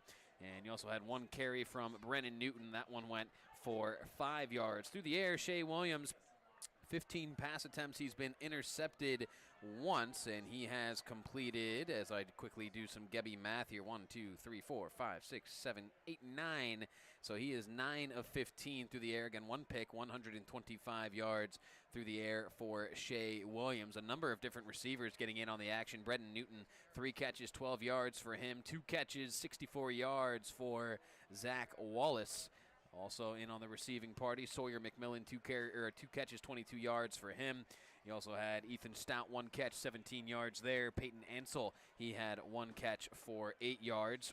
4 penalties for Midview, just 20 yards for the Middies here on homecoming night in the penalty department. For North Ridgeville, Zach Barnhart, not the usual night from him. 8 carries, 28 yards for him. Cole Miller, the quarterback, 5 carries, 66 yards, including the 59-yard touchdown run through the air. Cole Miller, he's 3 of 6, 81 yards there, though, for him. And doing the receiving, it's been one man and one man only. That's Dylan DeShazo. He caught all 3 completions, 81 yards through the air for him, including the big touchdown reception. But it's the penalties for North Ridgeville that have really come back to bite them so far here tonight. 8 penalties, 81 yards. Those 8 penalties have been worth for North Ridgeville. So really, I mean, you kind of look at the numbers. Midview, they're moving the ball really well. I think they feel like they should be up right now. But North Ridgeville, they're making plenty of plays in their own right to stay ahead. But some of those self-inflicted penalties have not helped the Ranger cause here tonight. So I'll return these to you, my friend. Thank you, Gebby. Appreciate that as always. Make sure you guys check out the post-game recap in tomorrow morning's Chronicle Telegram from Tim Gebhardt on this one. Always puts together a nice story, as he'll have some quotes, I'm sure, from both head coaches, some players as well. So big thanks to Gebby for letting me borrow his stats here on the halftime show. Why don't we step aside, take a quick break. Jared, I know you're updating scores in the ticker over there, but if we can just get a quick timeout. When we come back, we'll look at some scores from around the area. We'll scramble during the timeout to get those cobbled together, and then we'll be ready for second half action. Again, it's halftime here at Midview. North Ridgeville having the fun right now, though, out in front 14-10 on top of the Middies. We'll be back here on WEOL.com, also on that Chronicle Telegram YouTube channel. At Mick Abraham Elyria Ford, this month you choose. Right now, get the Escape, Mach-E, Mustang, or Bronco Sport for only $399 a month with 0 down. Or the Bronco, Explorer, or F-150 for just $499 a month. At Mick Abraham Elyria Ford. Hi, Tim Elkhorn, radio voice of the Cavs. For several years, you've heard me talk about EcoTree Services on WEOL. Recently, I needed trees removed, so of course, I contacted EcoTree. They did an incredible job. The folks at EcoTree were timely, efficient, and the work was flawless. Take it from me. When your trees need attention or even require removal, contact EcoTree Services. Like me, you'll love their work. Find EcoTree Services online at ecotreeservices.com. High school football in Lorain County is all about tradition, pride, and community, and that's what Stewart's Appliance is built on. For generations, Stewart's has been the family-owned appliance store you can count on for quality products and personal service. From refrigerators to washers, ovens to dishwashers, Stewart's has what you need to keep your home running. Proud to support Lorain County and proud to support high school sports. Stewart's Appliance, where community comes first. All right, back here at Midview as we're really getting ready for second half action here in a hurry. I'll quickly give you some scores. It's 27-7 in Sheffield Lake, Columbia leading Brookside. I'll sneak a personal one in here. Hoban leads Walsh Jesuit. That's a pretty big game around Northeast Ohio. 10-7 at the half there in Akron. How about the Amherst Comets at home, leading Olmsted Falls 13-10 at the break? That's our Stream 2 game. Ron Jans, Tom Evans have the call there. It's halftime at Brunswick with the Blue Devils leading Lorain 14-12. And Avon Lake, the Shoremen, dominating the Pioneers through 24 minutes of play. 28-0 they're up. Avon, a narrow lead over Berea Mid-Park over there in Berea, 28-21. Mike Elder and crew clinging to a 7-point lead. In Elyria, it's the EC Panthers leading St. Vincent St. Mary 14-7. Norwalk leads Vermilion in the third quarter 7-6. Firelands on top of Clearview 6-0.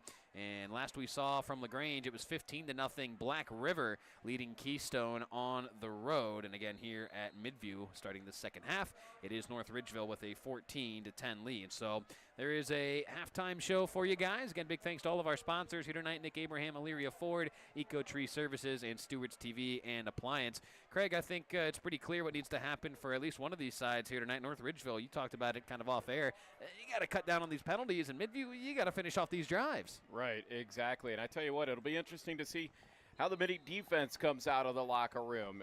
You know, they got to be feeling pretty good about the way they performed here in the first half. Let's see if they can carry it over to the second half.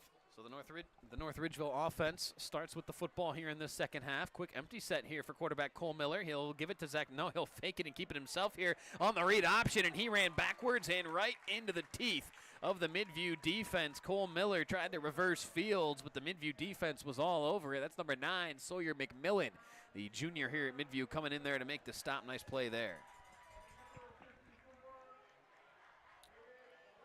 That's a loss of 5 on the first play of the second half. So not the way the Rangers wanted to start, but for the Middies, that's exactly what they were looking to do. Yeah, the Middies feels like they need a couple of big plays to go their way here in this second half. North Ridgeville, they've been on the positive side of many of the big plays here tonight. There's a short completion to the near sideline. That is number 17 for North Ridgeville, Cole Allison, the H-back, 5'10", $180, the junior at North Ridgeville, making the catch there, but a short gain past the original line of scrimmage, but only about a yard or so past it. So now it's 3rd and long. They'll say 3rd and 8 from their own 32-yard line here for North Ridgeville. Well, and if you're Midview, and you're defensively, that's exactly what you want to do, is put North Ridgeville into 3rd and long. Make Miller pass the ball. Now, he's delivered a couple of nice passes, but that's what you would prefer to do. You'd like that a lot more than 3rd and 2. Miller rolling out here on 3rd and long. McMillan giving chase. Miller trying to get away from him. Now just fires it towards his own sideline, and it's out of bounds. Incomplete. So Cole Miller, that could have been disaster right there. Wisely just threw that away before he started backing up even further. And so North Ridgeville, 3 and out forced there by the Midview defense. They're going to have to punt, North Ridgeville. Well, I tell you what, Midview comes out of the locker room with their hair on fire, and they put pressure on Cole Miller, the quarterback for North Ridgeville. North Ridgeville's going to have to kick it away, and an outstanding defensive effort to start the second half here for the Middies. Middies are going to get great field possession, you would think, to start their first possession. Newton and Wallace back deep to return as Finley Keller awaits the snap here. He gets it, boots this one, end over end punt. This one fielded by Wallace at his own 30-yard line. Wallace takes off now across the 35, up over the 40, and he gets upended there near the 41-yard line by a couple of North Ridgeville Rangers. So good starting field position there for Midview for their first offensive possession here of the second half. And again, we talked about it, Craig. Midview, they moved the ball really well throughout most of that first half. Just a couple of miscues here and there, including the costly interception there to end that first half. Really, that's the only reason they're not out in front right now. Yeah, and I think that if you're the Midview Middies, you're going to give the ball to McMahon about as many times as you possibly can because he's good, and he's had a lot of success, not only throughout the year, but also here tonight. And, you know, he's got that ability not only to, you know, ground and pound about 3-4 yards, but he can break them as well. He had 111 carries coming into tonight, and he has done nothing but add to that total, and he'll do so again here. McMahon into the second level, and, oh, boy, he gets upended and borderline suplexed down just shy of the 50. He's out towards the 48-yard line, so a tough, hard-earned 6 yards there for Marcus McMahon. But North Ridgeville, man, that was a physical gang tackle right there, my friend. Yeah, it was, and maybe they're trying to set a message. I think that that should be a goal, is to set a message to McMahon and the rest of the Midview offense that it's not going to be easy, but hey, that's 6 yards. You put a couple of those together, you got a first down. McMahon, he'll take the handoff here from Williams, and he's tripped up and right at that first down marker, and they'll give it to him. So a gain of 4 on 2nd and 4 gives Midview a first down. I mean, you talk about sending a message. There was some message sending done on the opening kickoff here tonight, right? Yeah, As right. we had a Middies shoved into the water cooler here on their own sideline. I thought maybe we'd have some fisticuffs break out here before we even really got started. Thankfully, cooler heads did prevail, but you can tell there's a lot of passion, fire, emotion involved on both sides here in this contest, and boy, just for all the right reasons in a good rivalry like this one. Williams takes the shotgun snap, and it'll be blown dead. The play will, as that's a false start going against the Middies. So Midview, they did better than North Ridgeville did in the penalty department in that first half, but now they'll pick one up here to start this second half. North Ridgeville had 81 yards worth of penalties in that first half compared to just 20 for Midview. So as we talked about, the Rangers will look to try to clean things up, and Midview, they'll try to capitalize on some of those errors if North Ridgeville continues to make those. Yeah, Gebby from the Chronicle Telegram was visiting us at halftime, and I think he mentioned that Midview only had maybe 2 penalties in the first half. Little screenplay here set up to McMahon. He's got some room to run up that far sideline. He's escorted out of bounds past the original line of scrimmage into North Ridgeville territory. They'll mark him out of bounds where he had 2 different spots from the officials. One was past the 45 at about the 44, and they're actually going to bring that back about 2 yards to the 46. So a gain of 4 there. No, I'm sorry, more than that. Gain of about 7 there for McMahon on that screenplay. And Gibby also had the Rangers, I think, for about 90 yards in penalties in the first half. Shout out Tim Gebhardt. Yep. Gebby, as you know him from the Chronicle Telegram. Little out route here, complete to Newton, but good closing speed and a good tackle there in the secondary for North Ridgeville. Carter Clark, I'm on it that time, Craig. You know, he had the hoodie there in that first half that was covering the top half of his number, and I think he's since ditched that, has Carter Clark. So nice stick there from Carter, closing quickly on the receiver. Third down now here for Midview. 8.5 left to play here in this third quarter. Well, and he came over from the far side of the field as well. So, I mean, he's quick, man. You know, he knows where the ball is going. He is flying around this field, no question about that. 3rd and 4 here for Midview at the North Ridgeville 42.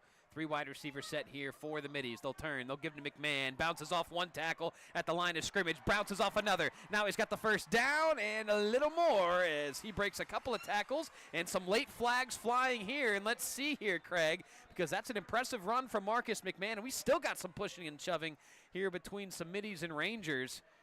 And again, man, this is a rivalry game. You mentioned it, Craig. Sometimes I don't always like to say, oh, these are 2 teams that don't like each other, because so many rivalries like this one, they're built off respect, and I think there is respect here between the 2 sides, but it doesn't mean you have to like each other necessarily at the end of the day, and that's clear. Yeah, you had 4 linemen there going at it. 2 offensive linemen, 2 defensive linemen. I don't know who's at fault. I don't know. What you call here. So one against North Ridgeville. Right. Is this the old offsetting? It sure is. Yep. So, boy, I tell you what, that's too bad because it erases just a phenomenal run from McMahon. I mean, he again just showing the ability to get outside the pocket or outside the line of scrimmage because the hole wasn't there, and he took it outside and was able to get a first down. And it was all effort on his part. But unfortunately, that doesn't stand. Well, it looks like they're moving the football. Since that was all after the fact, I think they're going to let that stand. I mean, that was close. Like, the play was just about over as those flags came flying. So they will let the first down run stand there for Marcus McMahon. 1st and 10 here for Midview at the Ranger 35-yard line. They'll go back to McMahon there again. He goes. Room up the middle into the secondary. Can he get to the end zone? He sure can. Touchdown, Midview. Oh, Marcus McMahon. 35 yards to the house here at Midview. And the Middies are back out in front, 16-14. What a scamper there by Marcus McMahon. Running with a purpose here to start this second half, my friend. I tell you what, great job again by the Midview offensive line. They've been opening up holes, and they opened one up again, and McMahon just squirted right through, and then he gets a little bit of green in front of him, and he's got another level he can go to, and he did it, and he goes into the end zone untouched. So, extra point attempt here from Caden Vanya. As he awaits the snap, there it is. Hold is good, kick is up, and that is good as well. So, Midview strikes first to start this second half. And, well, let's wait a minute now as there's some standing around. I don't see any penalty markers out there, though there is one. There is one hiding around the 15-yard line on the far hash there. So let's see. Does it say running into the kicker? No, this one goes against Midview. What'd they have? Too many guys out there? Or I'm not really sure. So a 5-yard penalty goes against Midview there. And bad job out of me. I don't know every single official's signal. I was a basketball ref once upon a time. Never did they let me throw on the stripes on a football field, thank goodness. That would have been bad news for everybody. They have the refs mic'd up, but I couldn't quite hear what the foul or the penalty, I should say, was. I'm not sure either. And now one of the officials is going to go have a quick chit-chat with Brian Morgan to explain things further. Vanya's extra point attempt was good, but again, flag being thrown has halted the extended celebration here from Midview following that 35-yard touchdown run from Marcus McMahon. We can see why he's the workhorse here, man. He's been running this way, that way, every way here tonight. And so, oh boy, this will... Yeah, they're going to make this just a little more challenging. A little. Yeah, this is, you know, there's college kickers that this is troublesome for, my friend. 35-yarder here. Yeah, this is no gimme. You're still lined up pretty centrally, but yeah, this is a 35-yard attempt now on this extra point. So Vanya will try to send this one through as well. Snap is back, hold is down. Vanya put his right foot into it, and did he get it? Yes, sir, he did. So Caden Vanya will let the horns sound again here at Midview with 7:47 left to play in this third quarter. Our score, it's the Middies 17, North Ridgeville 14. We'll be right back here on our WEOL.com and Chronicle Telegram YouTube channel Game of the Week. At Nick Abraham Elyria Ford this month, you choose. Right now, get the Escape, Mach-E, Mustang, or Bronco Sport for only $399 a month with 0 down. Or the Bronco, Explorer, or F-150 for just $499 a month. At Nick Abraham Elyria Ford, we make it that easy. Tonight's game is brought to you by Stewart's Appliance. Family owned, locally trusted, and proud to support Lorain County. Whether it's a new fridge, washer, or stove, Stewart's is here for you. Stewart's Appliance, serving families, supporting community. Marcus McMahon, a 35-yard touchdown run, re-gives Midview the lead. The extra point from Caden Vanya, a difficult one from about 35 yards after some penalties, but Midview back out in front, 17-14. Oh, I tell you what, North Ridgeville got the ball to start the second half, but could you imagine a better start for the Midview Middies? I mean, they step up defensively, and they come up with a great defensive stand on the first possession against North Ridgeville, force them to punt the ball, and then they go right down the field and put it in the end zone. Yeah, just a tremendous first 4.5 minutes to start this third quarter for head coach Jack Armstrong and his guys. Now, it's just a 3-point difference, but if you're North Ridgeville, you've got to get something going on offense. I would certainly say so. Allison returns this one from his own 10. He's out across the 25, breaks one tackle, and now gets tripped up just shy of the 30. They'll mark him down at the 29-yard line, so that's where quarterback Cole Miller and this offense will go back to work. And, boy, just total 180 for North Ridgeville on that first drive, Craig, compared to what we saw in the first half. They were moving fairly effortlessly, really ahead of the sticks, but a couple of penalties, they get behind the sticks. Now they're off schedule, and Midview really imposed their will last time here on defense. Let's see how North Ridgeville counters offensively. Yeah, if I'm the quarterback coach, and far be it for me to be the quarterback coach, but I'm telling Cole Miller, hey, on those, when you drop back to pass, if it's not there, just take off and run. Yeah. Don't try to be perfect. Don't try to make something happen that maybe shouldn't happen or can't happen. Just take off and run. You're a big body. You're hard to bring down. Well, and they let that young man right there get loose for 11 yards, Zach Barnhart. Jared, could you open that door to your right there, my friend? Much appreciated. Thank you. So an 11-yard run there for Zach Barnhart. That's a first down for the Rangers. 7:20 left to play here in this third quarter. Local live radio, man. Nothing like it, I'll tell you. Pistol set here for Miller, takes the snap, gives to Barnhart. Barnhart breaks one tackle and then runs right into a wall of Midi defenders as those black jerseys worked downhill quickly. 77, Victor Padilla, first time we've called his name tonight. 6'1", 235-pound junior here at Midview High School. Did a nice job of rallying down to Barnhart there to put the ball carrier in his place there at the line of scrimmage, 2nd and 10. I tell you what, Barnhart's had a couple of nice runs here tonight, but he's had trouble between the tackles. Yeah. And that's a credit, obviously, to the Midview defense. They're doing a heck of a job in the trenches right now. They'll go to Barnhart. No, Miller keeps it himself this time, bounces it outside, has about 5 yards, and gets shoved out of bounds there. Good closing speed in that second level. Braden Hamoki, the Mike linebacker for Midview, 80 tackles on the year for him coming into tonight. Cole Miller kept it himself on that read option. He's deceptive with it, man. I'll tell you what, or maybe I'm just easily fooled, or it's both. But nonetheless, a nice gain there for Cole Miller. Makes this 3rd and manageable for North Ridgeville. They're at their own 45. You mentioned Braden Hamoki. His father, James Hamoki, was a player here at Midview, and I think James was maybe was he a year ahead of me or behind? I think he might have been a year ahead of me. He was a tremendous football player. Played football at, I believe, the University of Dayton. Empty set here for Cole Miller. He fires. This pass is complete, but the receiver had a knee on the ground when he caught it. That was number 1, Zach Barnhart. One of the few times we've seen him catch it out of the backfield here tonight. He caught the football at his own 49-yard line, but he had a knee on the ground. And as we know at the high school and college level, if you have the ball and your knee hits the ground, you're down, whether you were touched or not. So 4th and 2 now here for North Ridgeville. They're going to go at their own 49. They need the Midview 49 to keep this drive alive.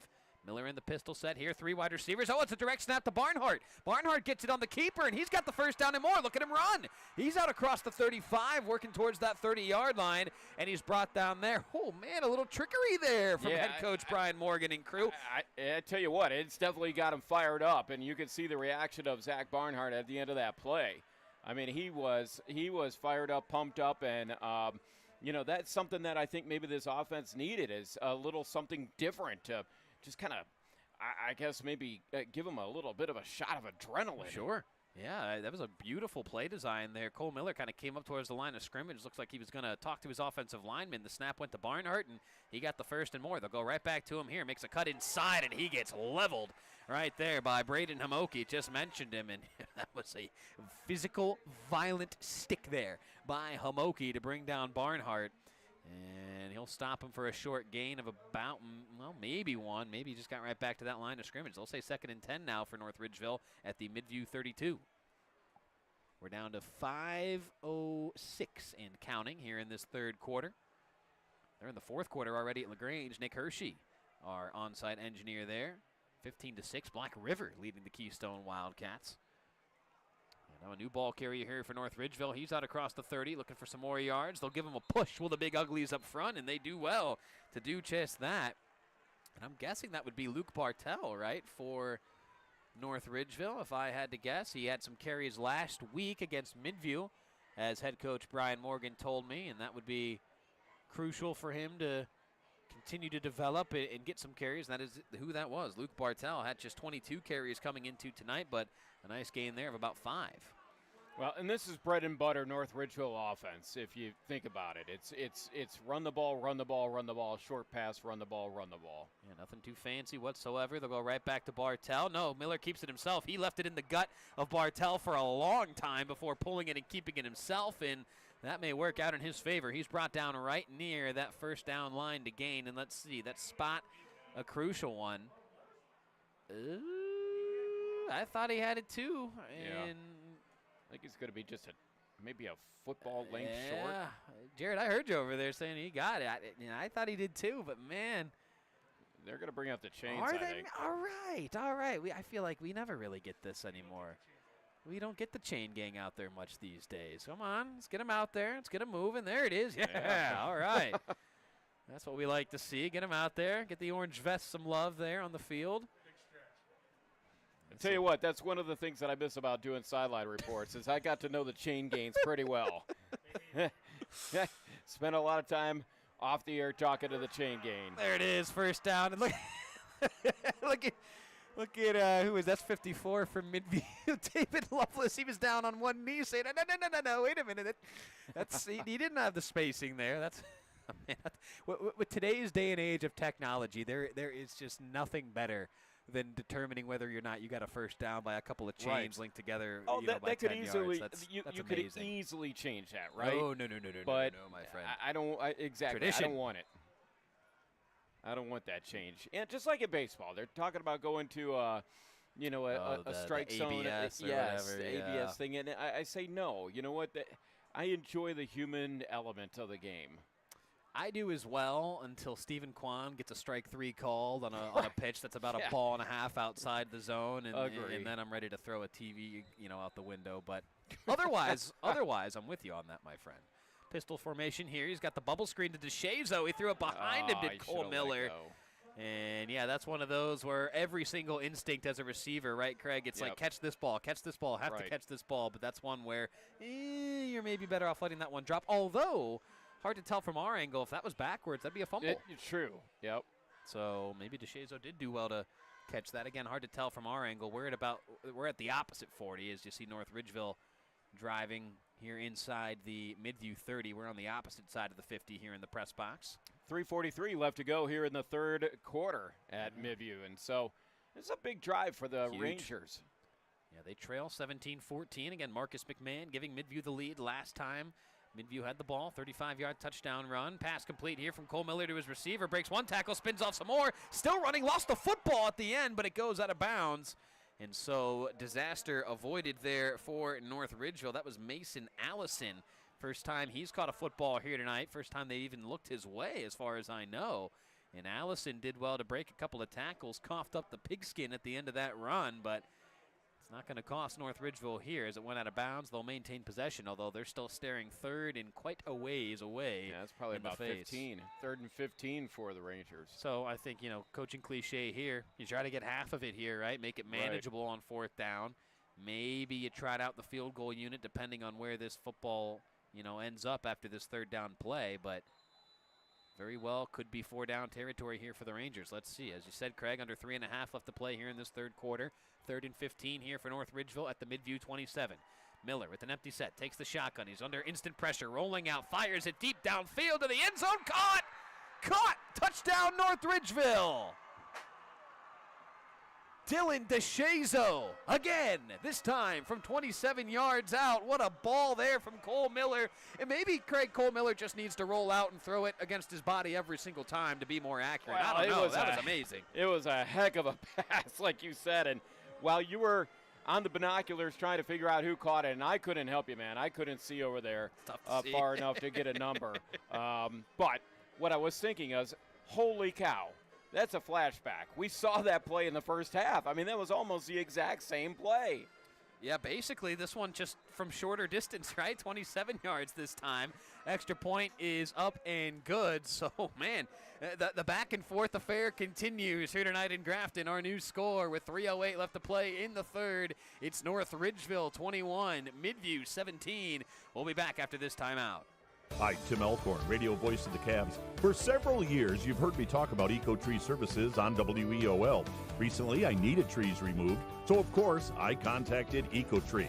They did an incredible job. The folks at Eco-Tree were timely, efficient, and the work was flawless. Take it from me. When your trees need attention or even require removal, contact Eco-Tree Services. Like me, you'll love their work. Find Eco-Tree Services online at ecotreeservices.com.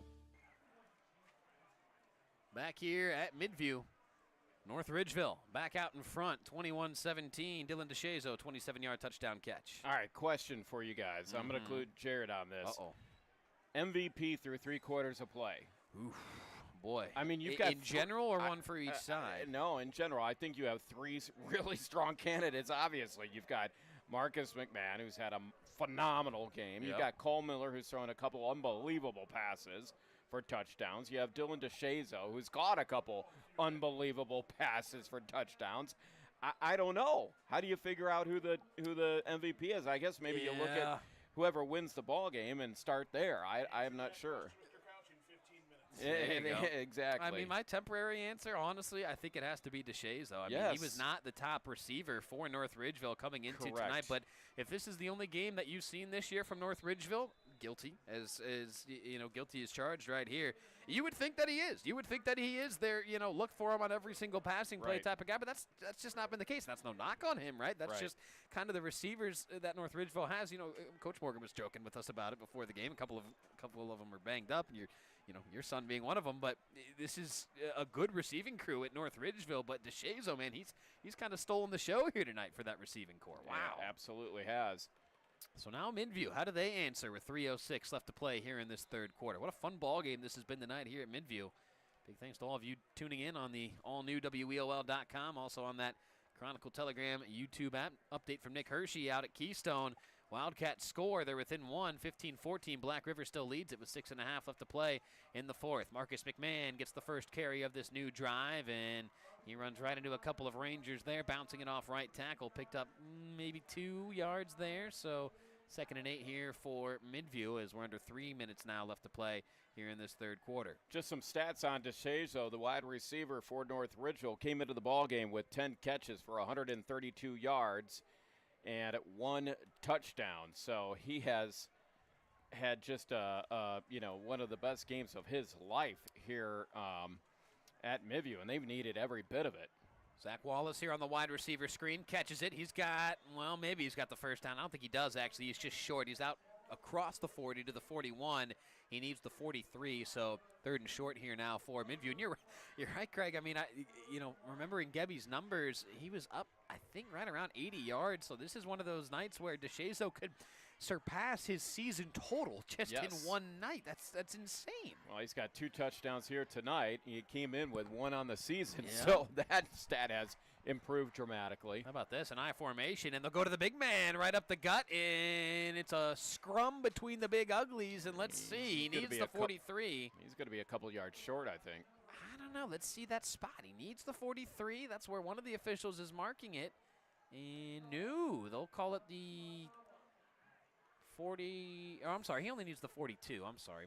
He's got about 41 and a half. Yeah, so it's going to be 4th and a half a yard here for Midview as they went to the fullback there and no dice. So okay, let's see. So what do you draw up offensively? Now think about this for a second. Of course, North Ridgeville's going to be expecting to get McMahon probably up the middle, right? Mm-hmm. Or maybe a quarterback keeper, right, up the middle. What if you slide somebody out to the left flat and just lob the ball out there? Let him catch it, and you would think that everybody's going to be packed up in the box, right? So it'll be interesting to see what they do. I wouldn't, if I'm Midview, I don't kick it away. No way. I'm getting that first down, and we're marching on. We do get our second chain gang appearance of the evening. Put another one on the board, and they do confirm he's about a football short there. As, again, decision time here. Oh, well, are we going to remeasure? Oh, a classic remeasure here. What do we got? This is quintessential high school football, right? The double dog there, right? Yeah, right. Yeah. Ooh, a breach of what is a breach of etiquette here? Hey, you don't see that every day, folks. The remeasure. You measured it once. I didn't like it. What are we doing? Contracting work out here on the field or what? My gosh. I just had a whole attic renovation where I learned more than I needed to know. Anybody watching and listening is thinking, what is wrong with these guys? Why are they getting so hyped up about chain gang appearances? The answer is, where do you want to start? The classic remeasure, my friend. Here it's you vintage, go. Vintage. Big play here. Hard snap here from Williams. Now he goes. He's going to keep it himself, and it's a push right at the line of scrimmage, and I think he got it. North Ridgeville celebrating like they got the stop, but that'll be brought to a halt as Shea Williams on that initial push did get the first down, so he gets to about the 44, so a sigh of relief there for the Middy faithful. Otherwise, you're right back on defense with North Ridgeville already into your territory, but for now, Midview keeps this offensive series alive. Yeah, good call there. I really like that, and I don't think it's I thought it was a no-brainer to go for it. It shows faith in your offensive line.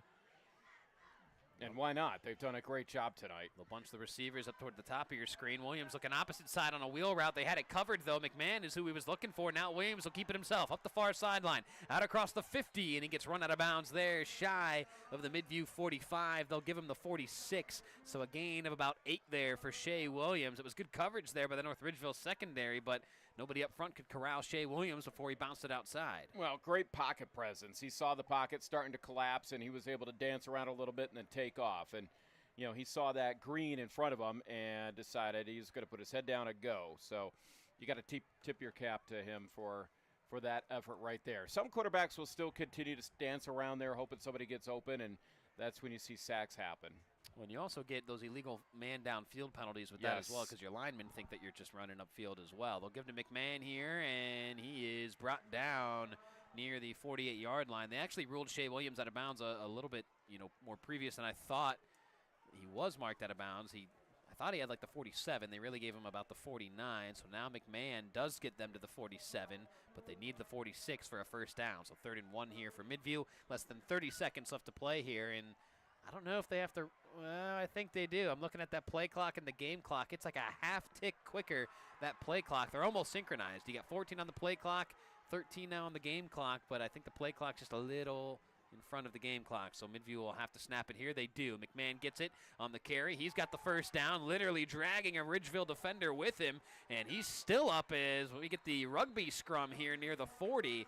And they'll rule forward progress done at the 41-yard line, and that will bring us to the end of the 3rd quarter. So don't you folks go anywhere. I know we got 3 tremendous games across the WEOL.com streaming network tonight, but we want you here on WEOL.com and on that Chronicle Telegram YouTube channel. Our score as we head to the 4th here at Midview, it's North Ridgeville 21, the Middies 17. We'll be back. At Nick Abraham Elyria Ford this month, you choose. Right now, get the Escape, Mach-E, Mustang, or Bronco Sport for only $399 a month with 0 down, or the Bronco, Explorer, or F-150 for just $499 a month. At Nick Abraham Elyria Ford, we make it that easy. Hi, Tim Elkhorn, Cavs radio voice. Recently, we had some trees removed. So again, singing the praises of EcoTree Services. In a few hours, EcoTree had removed the unsightly trees, cleaned the debris, and opened the area for a new fence. I can't say enough good things about the people at EcoTree. I've used them several times, always thrilled with their work. If you have trees that require pruning or need to be removed, contact EcoTree, a local business that deserves your business. They've earned mine. Go to ecotreeservices.com. Elasticity of this chain. we had the remeasure already once tonight, folks. Could we get a triple measure before the night's done? Who's to say? Anything's on the table here at Midview. What a ball game this has been, though. I'm buying drinks if that happens. Well, I'll take you up on that. Midview at the Ranger 41-yard line. 1st and 10 here for Midview. Shea Williams with the empty set man in motion. McMahon, they'll fake it to him on the jet sweep. Williams looking deep across the middle. He's got a man, and he just overshoots him. Brennan Newton went full Grady Sizemore in center field. All 4 ligaments outstretched trying to catch that football, but he couldn't bring it in as Williams just missed him. He had him. Definitely had a step on his man, but ultimately, that one falls incomplete, 2nd down. Yeah, really nice route there by McMahon as he went down the field, and then a slant over the middle. And he was open, and again, maybe by what? Missed him by a foot, 2 feet tops. So, a good pass, no doubt about it. Great route by McMahon. So 2nd and 10 here for Midview. Again at the North Ridgeville 41-yard line. 4 wide receivers set. McMahon in the backfield with Williams. He'll get it here, running left side, and he's out across the 40. Not much to work with after that, though. He's down at the 39, so gain of 2 there for McMahon on 2nd and 10. Makes this 3rd and 8 for Midview. Again, Midview trailing North Ridgeville here to start this 4th quarter, 21-17. Dylan DeShazo, he's got 2 touchdown catches tonight already for Ridgeville, and Marcus McMahon, he's been doing the damage for Midview. He's got 2 touchdowns on the ground. So 3rd and 8, 4 wide receivers set, 3 to the top side here for Midview, and what do we got here? Timeout, and officials timeout. They're pointing, I think, toward the scoreboard or the play clock, maybe? I don't know. Let's see. Yeah, we just had a point down toward the end zone. That's where the scoreboard is. So in that area, the officials will maybe maybe the play clock didn't start on time. I don't know. They're going to have a lengthy discussion about this one. Well, I'll tell you what, Guy in stripes. McMahon will gladly take the break. I mean, think about the load on him this game, and I'm sure, or I would guess, every other game as well. I mean, he's running the football. He's going out deep on deep routes for, he's kind of like a one-man show offensively, and I just, the amount of, reps that are all focused on him, it's almost what do you think, 90%? It seems Probably that way. close to that, yeah. I'm not counting, but it just seems that way. It's either a handoff to him or a pass to him. Yeah, I mean, that's a lot of responsibility. It's just a lot of pressure on a young man. But Coach Armstrong talks very highly of him, and, I'm sure he wouldn't really ask him to do what he's doing if he didn't think he was capable of it. And he's shown that he has been capable of that all year long. Williams under quick pressure here, rolls out far side, flings this one downfield, and that one's out of bounds. So Shea Williams doing his best Cole Miller impersonation there, but couldn't find a target. So now it'll be 4th and 8 here for Midview. And let's see, at the Ranger 39-yard line, I think no question you just go for this because you're not in awful space defensively if you don't get it here, but you also don't want to have a silly turnover where now North Ridgeville's off and running the other way. So let's see what head coach Jack Armstrong and the offense has devised here. Offensive coordinator Seamus Higley does the play calling here for Midview.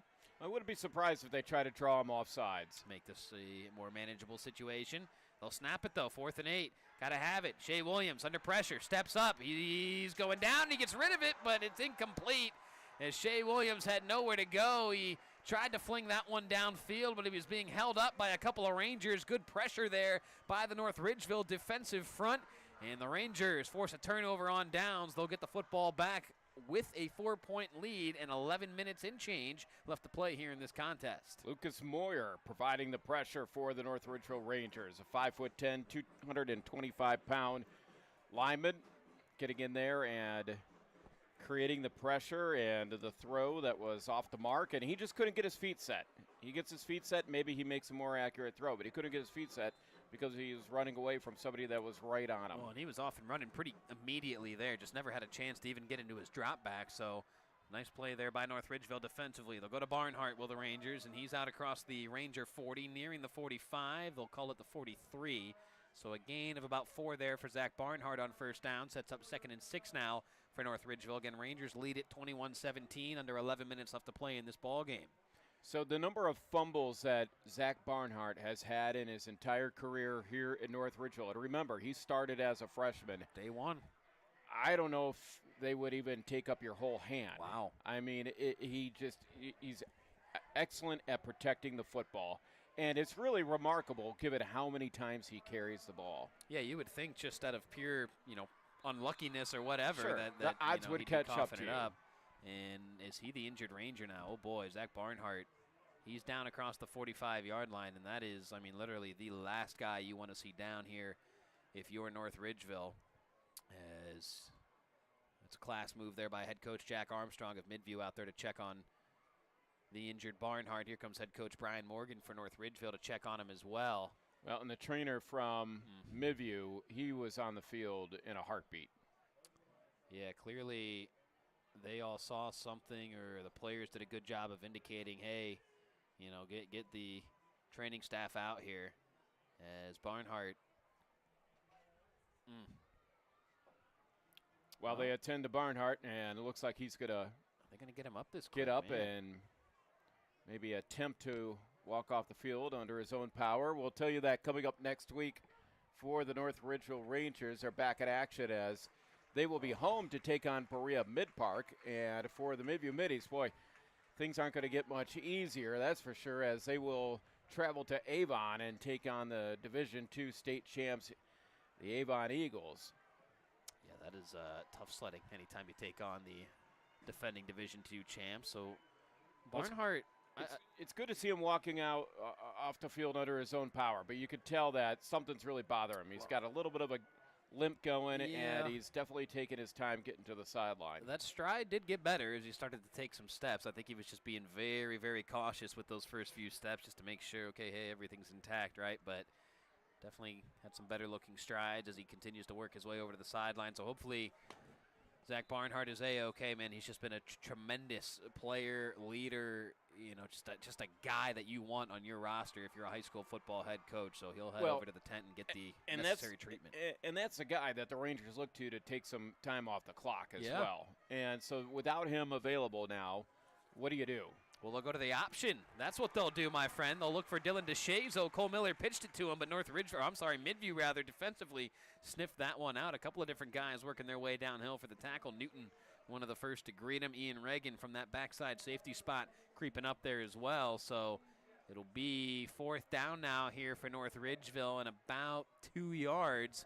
And they are at their own 47-yard line. So let's see what they do here. Luke Bartell would be the new primary ball carrier if Zach Barnhart is unable to go. And he's in there now behind Cole Miller, who sits in the pistol. 3 wide receiver set with the tight end. Miller takes the snap. He'll give to Bartell, and he's met immediately at the line of scrimmage. He's not going to get there. Turnover on downs. Victor Padilla, number 77. He was the first one to greet him. He didn't quite finish off the tackle, but slowed him up enough for the rest of the the Middies to rally downhill. That's a big stop. Well, you hate to see one of the best players on the field go down and have to exit the game as flags come out now for some, oh boy, again, how do you want to say it? Kerfluffle. There you go. That's a nice politically correct term here in 2025, my friend. Yeah, following the play. But you never want to see one of the best players of the ball game go down and have to go out because of injury. But that's what happened to Zach Barnhart for North Ridgeville. Midview took that as an opportunity to fire up the defense. They saw it as an opportunity to maybe change the momentum in the game, and we'll see what the result of these penalty flags are. But it definitely looks like, although the Middies are trailing, the momentum is in their favor. Yeah, it was, again, Victor Padilla who came firing in there to make the initial stick there on Bartell. A couple of other guys in black came flying downhill to corral Bartell as well. And then I looked over to, check the roster to make sure I had the number and name right and everything. And you look up and there's about 4 flags just sitting there on the turf. So let's see. Dead ball, unsportsmanlike. It'll go 1 against Midview. Let's see. They're going to say offsetting because he pointed towards where North Ridgeville would be defensively.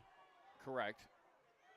Well, that's where they were on offensively, too, so it doesn't matter. Yeah, I'm not really. And he pointed a second time over there. Yeah. But then he gave the offsetting so I think signal. Just like me, maybe he got. Oh, it's not offsetting. They're going to move this up 15 yards. So interesting. North Ridgeville gets hit with the 15 yards there. Maybe some frustration from the Rangers after they were stuffed on 4th down. So now Midview, boy, in a really good spot here to try to retake the lead in this ball game. 1st and 10 Middies at the Ranger 30-yard line. That's their, 3rd or 4th 15-yard penalty? We've seen him. It's more than one. I'll tell you that.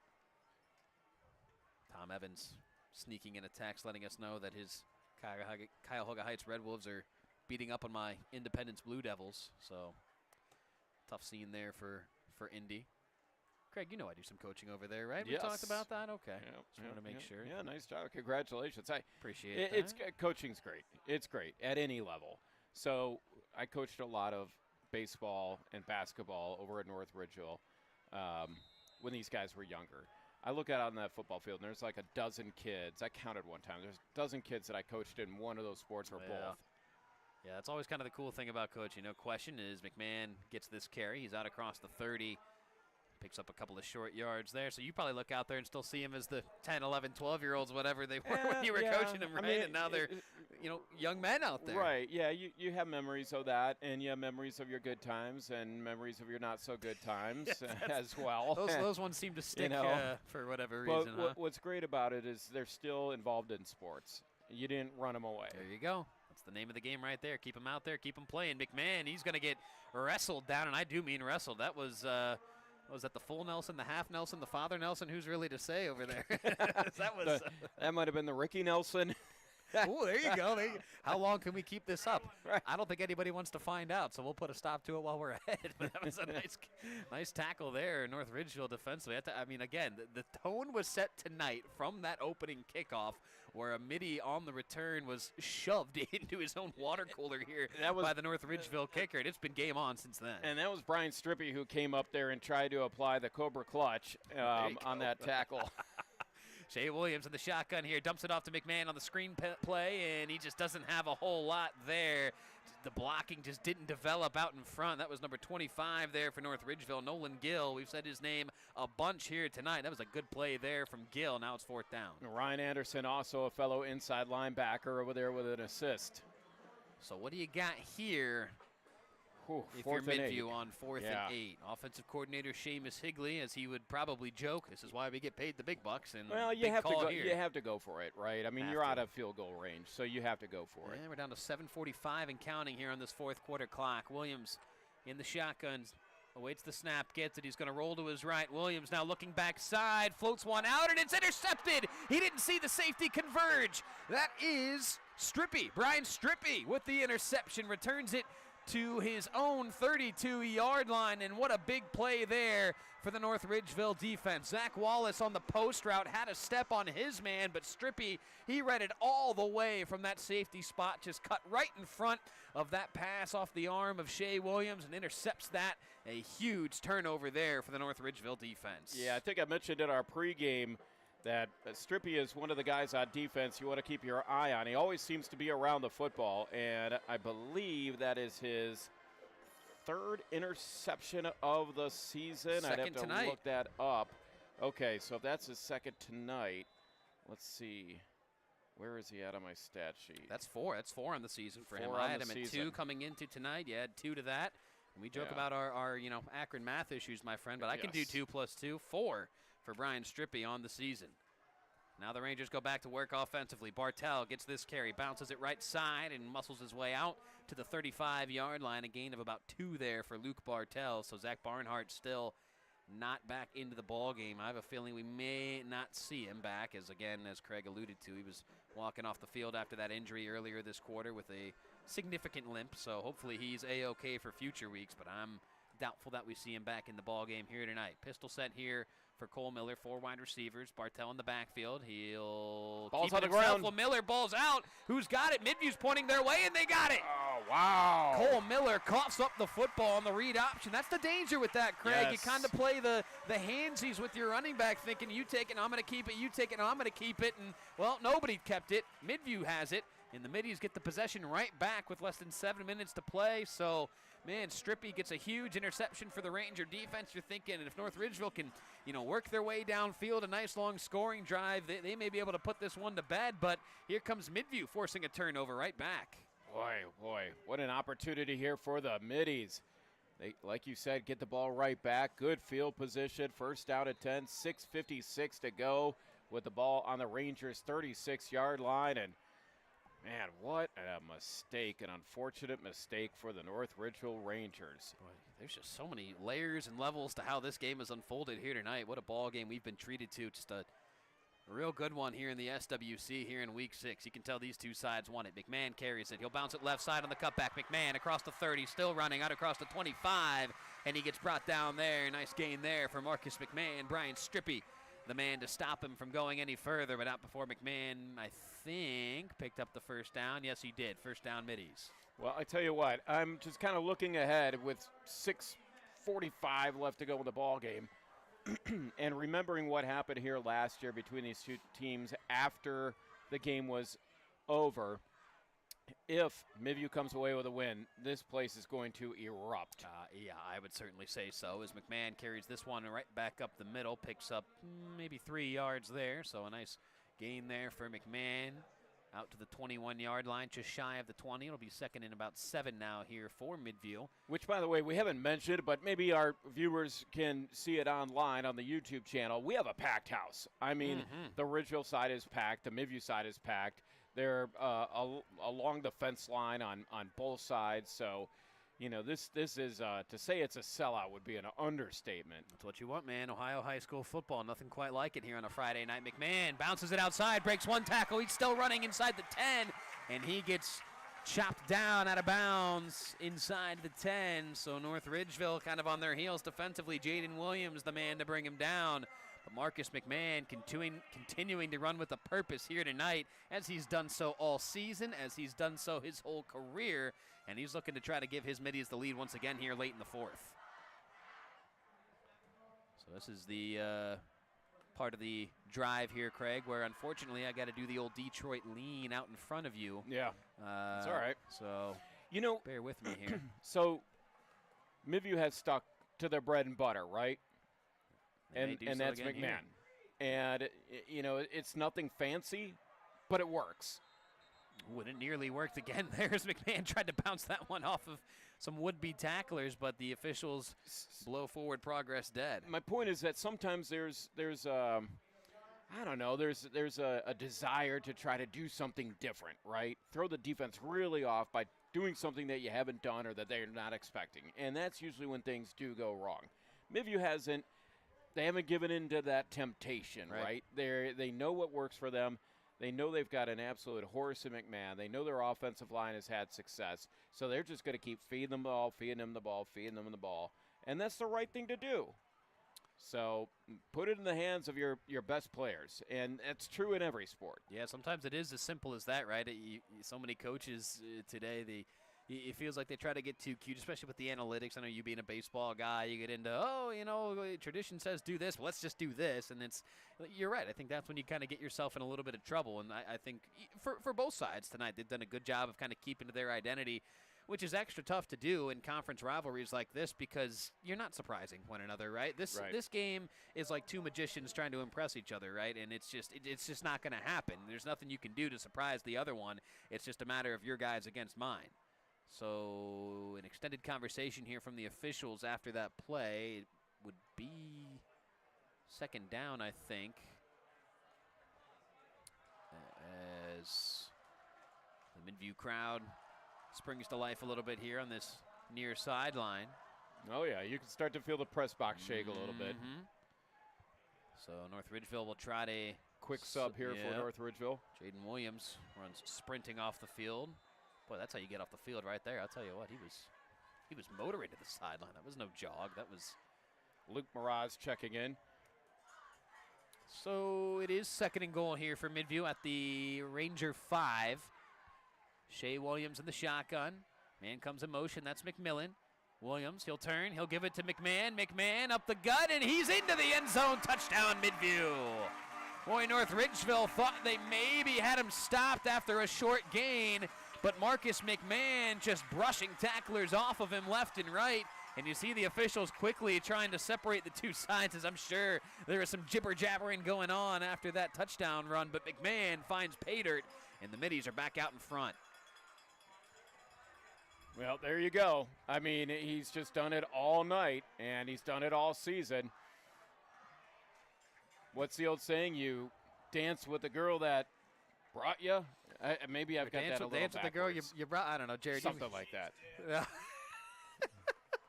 Yeah, that was very fatherly of you right there, Craig. Is the extra point is up? Well, good. I'm not you are a father, so that's. I'm not as young as I used to be. Oh my gosh! All right. Well, our score. We'll figure out that saying during the timeout. We'll get that perfected. Yeah, I could come up with some more. Was it Wilford Brimley? Yeah. I could come up with some more of those. There you go. Boy, when we're going more Jonathan Winters. When we're going to Jared for confirmation on sayings, we know things have gone off the tracks. But our score with 4:46 to play here in the game. It's Midview 24, North Ridgeville 21. We'll be right back. At Nick Abraham Elyria Ford this month, you choose. Right now, get the Escape, Mach-E, Mustang, or Bronco Sport for only $399 a month with 0 down, or the Bronco, Explorer, or F-150 for just $499 a month. At Nick Abraham Elyria Ford. Tonight's game is brought to you by Stewart's Appliance. Family owned, locally trusted, and proud to support Lorain County. Whether it's a new fridge, washer, or stove, Stewart's is here for you. Stewart's Appliance, serving families, supporting community. So how about a quick score update from our producer extraordinaire out in LaGrange tonight, Nick Hershey. How about the Keystone Wildcats? They were down 15-0. They come back and beat Black River 22-15. So I'm sure Don Griswold will gladly join us on tomorrow morning's Nick Abraham Saturday Sports Wrap-Up Show. It'll be myself and Ron Yance live from the Chronicle Telegram, 9 to 11 a.m. We'll talk to tonight's winning head coaches. Still a winner yet to be decided here in Midview, though. 24-21, Middies out in front following Marcus McMahon's third touchdown run of the night. That one from 5 yards out to re-give the Middies the lead. How does North Ridgeville try to answer now with less than 5 minutes to go in the ball game? Return man has this one inside his own 10. He's going to bring it out across the 20, out of the 25, nearing the 30, and it's a dog pile there as he'll go no further than the 31. So if you're North Ridgeville, Craig, right, no reason to panic or freak out here, right? You're down Zach Barnhart. You're down on the scoreboard. But you've made enough plays, I think, tonight to give yourself the confidence to march down this field and put one into the end zone. Oh, no question about it. Like you said, 4:38 to go. Plenty of time to get down the field. But number one, priority, take care of the football. Yep. You can't afford another turnover. It's that simple. No, and I don't think you can afford too many penalties either, because every time they've gotten behind the sticks here tonight, it's usually led to disaster. So they need to stay on pace and on schedule. Cole Miller rolling out, flings this one downfield. He's got a man open across the 40, and running out of bounds there is number 81, Mason Allison, the sophomore wideout. Been a productive season for Mason, 23 catches, 395 yards for him through the air coming into tonight. Has been one of their favorite targets. Mason and Cole Allison are brothers, both playing on the football team. Very athletic. They come from a very athletic family. You can see the athleticism on display there. A nice little out route. Didn't maybe get as far as I thought he did, or maybe he did. Well, I thought he went out at the stick or really close to it, but yeah, they'll give him the 39. Oh, so boy. might have cheated him a yard or two there. Yeah. Second and short here for North Ridgeville. 5 wide receivers set here for quarterback Cole Miller, who awaits the shotgun snap. Now he gets it. 3-step drop. Now he'll step up in the pocket, spins out of one tackle. Now he's got room to run. There goes Cole Miller. Cole Miller still on his feet, doesn't slide. Instead, he carries defenders with him into Midview territory down to the Middy 44-yard line. So, if you're Brian Morgan over there, you're probably saying, slide, young man, slide. But, hey, maybe not, because we saw Cole Miller truck his way literally to a 59-yard touchdown run earlier tonight already. Yeah, he delivered a pretty good blow at about the 25-yard line into a defender for the Middies on his way into the end zone. So North Ridgeville working quickly here with about 4 minutes, right? Exactly 4 minutes left to play here. As he'll take the pistol snap here, under some pressure, steps up on that far sideline. He's going to heave this one downfield, and he overshoots his man. Incomplete. He was looking for number 17, Cole Allison, the brother of Mason, as you mentioned, but couldn't quite hook up with him. So 2nd and 10 now here for North Ridgeville after that incompletion. 3:53 left to play in this contest. Make sure you guys stick around for our post-game show. We'll look at some of the scoring plays from tonight's game, some of the big plays from tonight's game, as well as some scores from around the area. Get you ready for tomorrow morning's Nick Abraham Saturday Sports Wrap-Up Show right here on WEOL.com and, of course, on that Chronicle Telegram YouTube channel. Another pistol set here for quarterback Cole Miller. Luke Bartell behind him. He takes the snap, does Miller.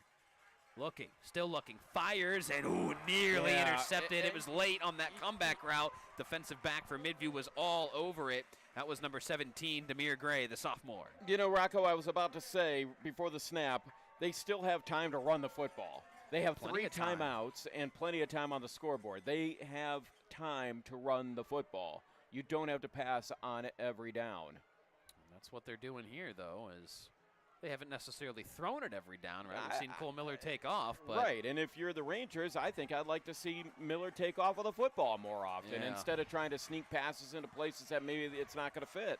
4 wide receiver set here for Cole Miller. He takes the snap.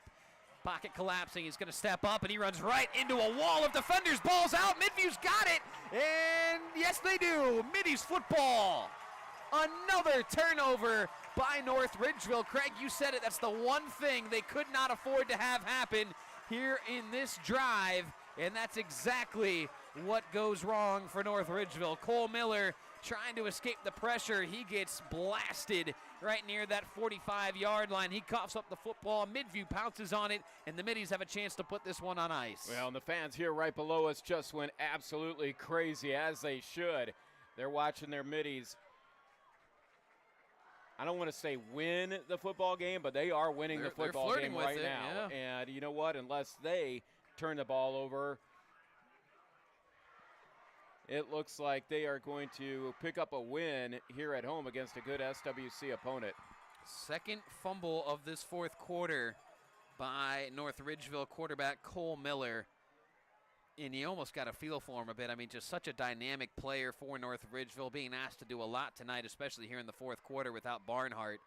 and he just ran into a wall there and coughed up the football. So now I'm assuming we'll get a heavy dose of Marcus McMahon, and that's exactly what we get right there. About a 6-yard carry there for McMahon. And now if you're North Ridgeville, you've got a tired defensive front that you've got to dig deep and find a way to get off the field. Otherwise, Midview's just going to run out this final 3.5 minutes. Well, you made a good point about North Ridgeville's quarterback, Miller, but look at Midview's McMahon. He's carried the ball how many times tonight? Hasn't put it on the ground. He's taking care of the football. So he's done an outstanding job. Oh, we might have the echo now. Is that what's going on over there? I just thought it wasn't, I don't know. Something's a little funky about it. Always a technical issue up here with us, right? That's all right. But we'll persevere. We'll power through. And a flag and no, that'll go against Midview. So did Midview just line up offsides on that play? Or yeah, that's exactly what it was. So somebody lined up where they shouldn't have. So Midview gets backed up 5 yards. That's potentially big because that more or less negates that first run there for McMahon, and now it's 2nd and 10 as that ball gets placed back at the original line of scrimmage. So 2nd and 10 with 2:45 and counting. Midview with the football at their own 44-yard line. They have a 24-21 lead with 2:40 left to go. Each team with 3 timeouts. Man in motion here, that's Hamoki. He'll settle down. Williams takes the snap, gives to McMahon. McMahon looking to bounce this one outside, and he gets wrestled down there near the 45-yard line. That was number 4 for North Ridgeville. Hamoki really put a Ryan nice. Anderson. Sorry, Rocco. No, Hamoki really put a nice block on one of the big defensive linemen there for North Ridgeville. Trying to find the young man's number. I had it for a second. Yeah, it was Gavin Knapp. 6'3", 245, and Hamoki stopped him dead in his tracks. So it'll be 3rd and we'll call that 8 for Midview after somebody took a timeout. They still have, Ridgeville took that timeout. Thank you, Jared. So Ridgeville down to 2. They still have all 3 on the board for him, but Ridgeville does take their first timeout here of this second half. So they're down to 2. And they need to stop. No other way around it. With 2:25 left to go in this ball game, a first down here, I don't think mathematically ends it, but you're really, really up against it unless you get a stop here for North Ridgeville defensively. So let's see, 3rd and 8. What does Midview have in the offensive repertoire to try to pick this up? How aggressive do you get here, right? You kind of got to find that balance between, we want this first down to try to end the game, but you don't really want to cough up the football either in this turnover-riddled 4th quarter. So let's see. Both teams have broken the huddle. Just waiting for the officials to resume play. How many guys does North Ridgeville throw in the box here defensively to try to shut down Marcus McMahon? We've got 7 guys creeped in there right now with the safety in there as well. So 8 guys really in the box here for North Ridgeville. As Williams, who's going to keep this one himself, looks to bounce it outside, and it's just not there. Shea Williams could not outrun Ryan Anderson. So now it'll be 4th and 7, or maybe still 4th and 8. I don't really know if Shea Williams got anywhere on that carry. Not so much. So right back to that line of scrimmage. So 4th and 8. North Ridgeville will take their second timeout. They're down to just 1 with 2:15 left to play. I'm assuming Midview will just pump this one away, right? You're not really in that no man's land. You're in a good spot, I think, to pump this one away and try to pin North Ridgeville deep. But yes, North Ridgeville, if you still have 1 timeout, you're going to have just over 2 minutes by the time this punt, takes place. Plenty of time to still make a scoring drive happen. Plenty of time, but the punt's the right play. If you come up short and you turn the ball over on downs, North Ridgeville's going to have it at about midfield. Yep. Maybe even in Midview territory. You can't do that. No. So you've got to kick it away. You've got to kick it away and make them go 80 yards. How about this update from Amherst, from Ron Yantz? The Comets winners over Olmsted Falls, 20-16.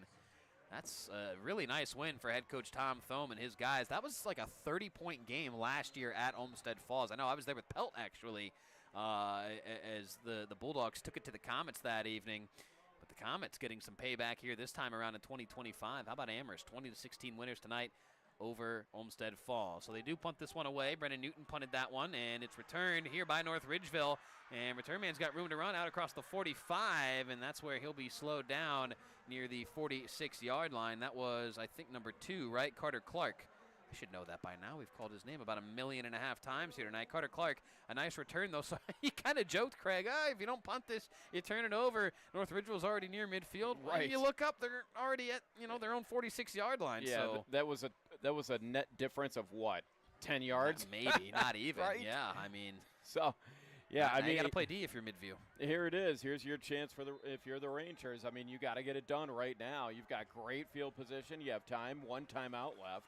And, you could always get it out of bounds as well. Empty set here for quarterback Cole Miller. Here comes McMillan on the rush. Miller steps up. Miller, he's just going to take off and run. He's ordering Bartell to block, and that's exactly what Bartell does. Look at Miller into Midview territory across the 35. He gets run out of bounds near that 32-yard line. And, if you're a Midview fan, here comes North Ridgeville with $1:56 still left to play. North Ridgeville in Midview territory. Rangers, if they punch this one in and hold on to win, it would feel like they stole this one from underneath Midview tonight. Well, and if you're thinking about a field goal, that would be Keller, and he's the punter as well. He's got a great leg as far as punting goes. Maybe not quite as accurate and quite as strong as far as a place kicker.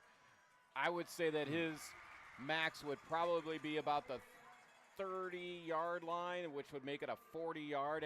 That might even be stretching it. Yeah. Duke Baker, the intended receiver there on the comeback route, went in and out of the hands as Miller fired a fastball at him. Baker unable to hang on, sets up 2nd and 10.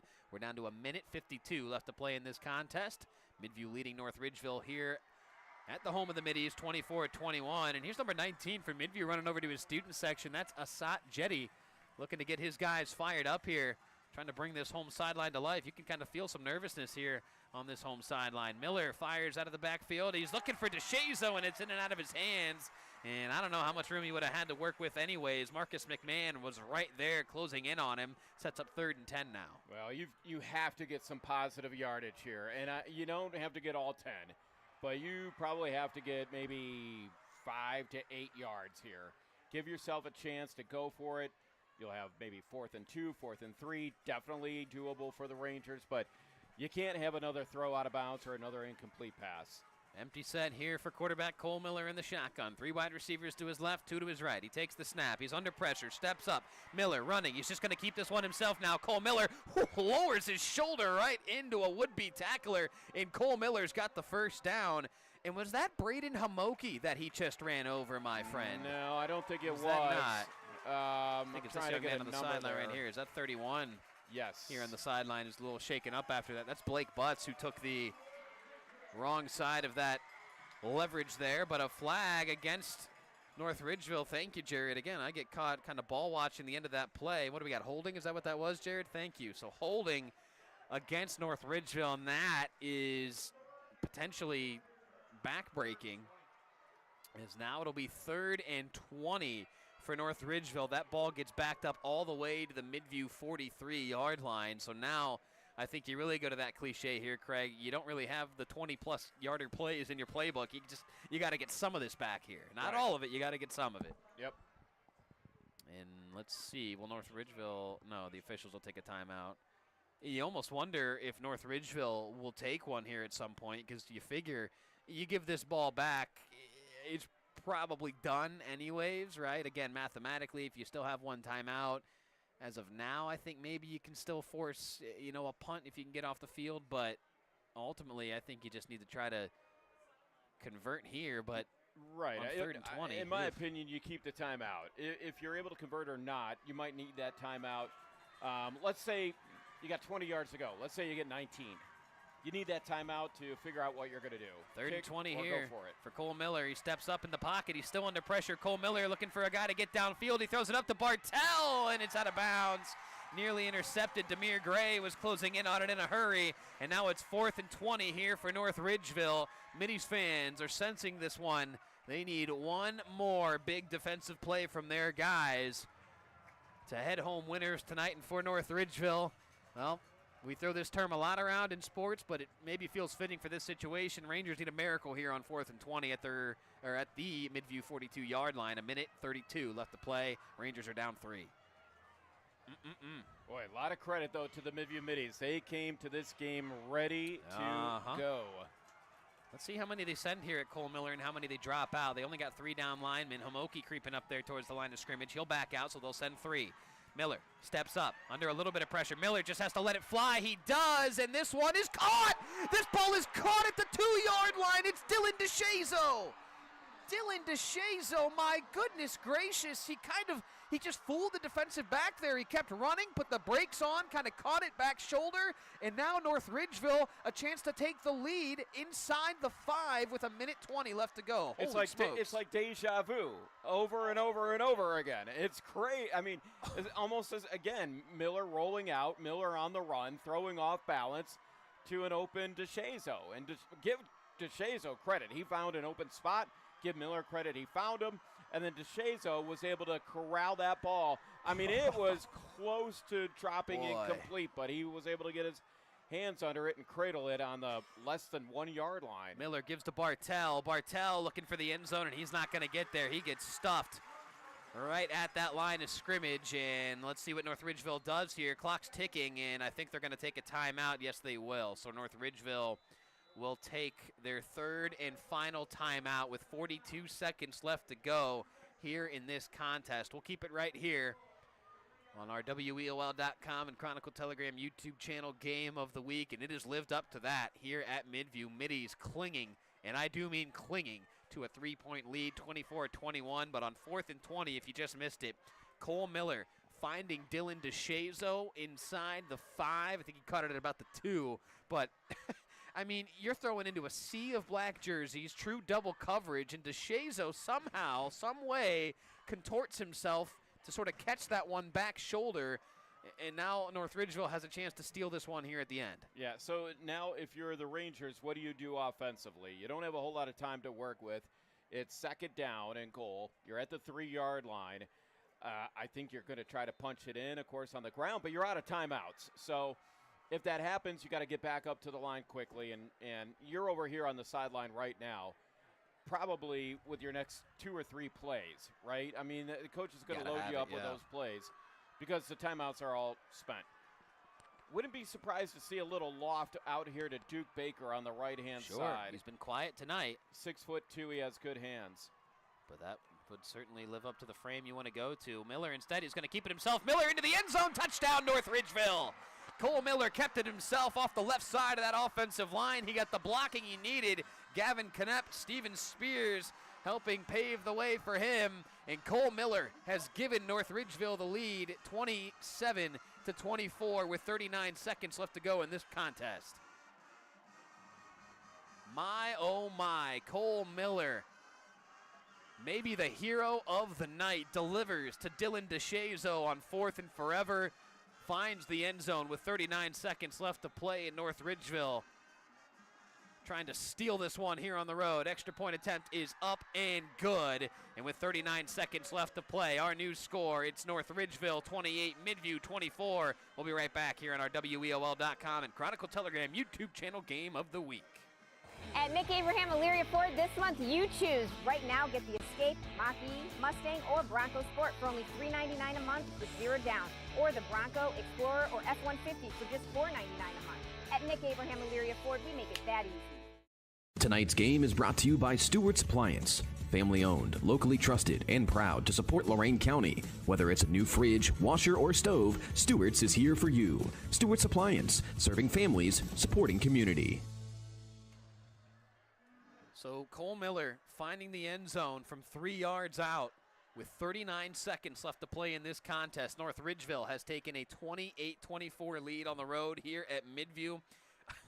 Craig, this is one of the craziest fourth quarters I've seen in my time here at WEOL. I mean, just when you think North Ridgeville is dead to rights, they cough it up twice. Midview has all the momentum. You're staring 4th and 20 in the face, and just like that, Dylan DeShazo and Cole Miller hook up to save the day. Cole Miller finds the end zone a couple of snaps later, and now the Rangers are 39 seconds of defense away from stealing this one here on the road in Week 6. My, oh my. Well, they can't give up a long return here. Midview has that capability for sure. So let's see what they do here. I would imagine you just kick it long and hard. But you better be sure-handed when you tackle, and you can't let anybody get loose. So this will be Keller. He's got a line drive. Oh, boy, what was that? A half onside kick attempt? Or I don't know, but I tell you what, I thought he was going to get farther down the – I don't think that's what the doctor ordered. I don't think so either. And so – and Midview still with all 3 timeouts. So 39 seconds, as we know, with those timeouts can be an eternity here in high school football. Let's give some credit where credit is due. I didn't catch a number on that up man, but that ball was kicked hard, and it came screaming off the tee. Whoever that upman was that caught it, he just buried it, and that was it. So big credit to him. That's the type of kick that easily could bounce off your hands, bounce off your helmet, off your shoulder pad, whatever. But that didn't happen. Big credit to the Midview offensive lineman. Shea Williams trying to set up a screen pass here to Marcus McMahon, but North Ridgeville sniffed that one out early, and there was nothing doing there. A couple of different guys. Nolan Gill, first and foremost, in on that incompletion, was hawking down McMahon. So even if Marcus was able to catch that football, he's probably catching it for a loss. And so now we're down to 35 seconds, 2nd and 10 now for Midview. Middies trail 28-24. North Ridgeville looking to hold on. What does Midview have up their sleeve? Midview dropping back the pass. It's Shea Williams. He's got a man. It's Zach Wallace, complete across the 40. Wallace still on his feet across the 30, and he's finally brought down there. But where did he get marked out of bounds at? The official has stopped his march at the 38, and that's where he went out at. So Wallace got an extra 10 yards on that, but not according to the official as he stepped out of bounds. So it is enough for a first down, though, for Midview with 27 seconds left to go, and I guess a good thing for Midview, he did get out of bounds. He stops the clock. He still got all 3 timeouts. But you said it during that timeout, Craig. That extra point, huge. Now Midview has to try to score a touchdown. You can't trot on Vanya for a 3-point attempt. Williams, he's going to go for the ball game here. Looking downfield. It's incomplete. Oh, there goes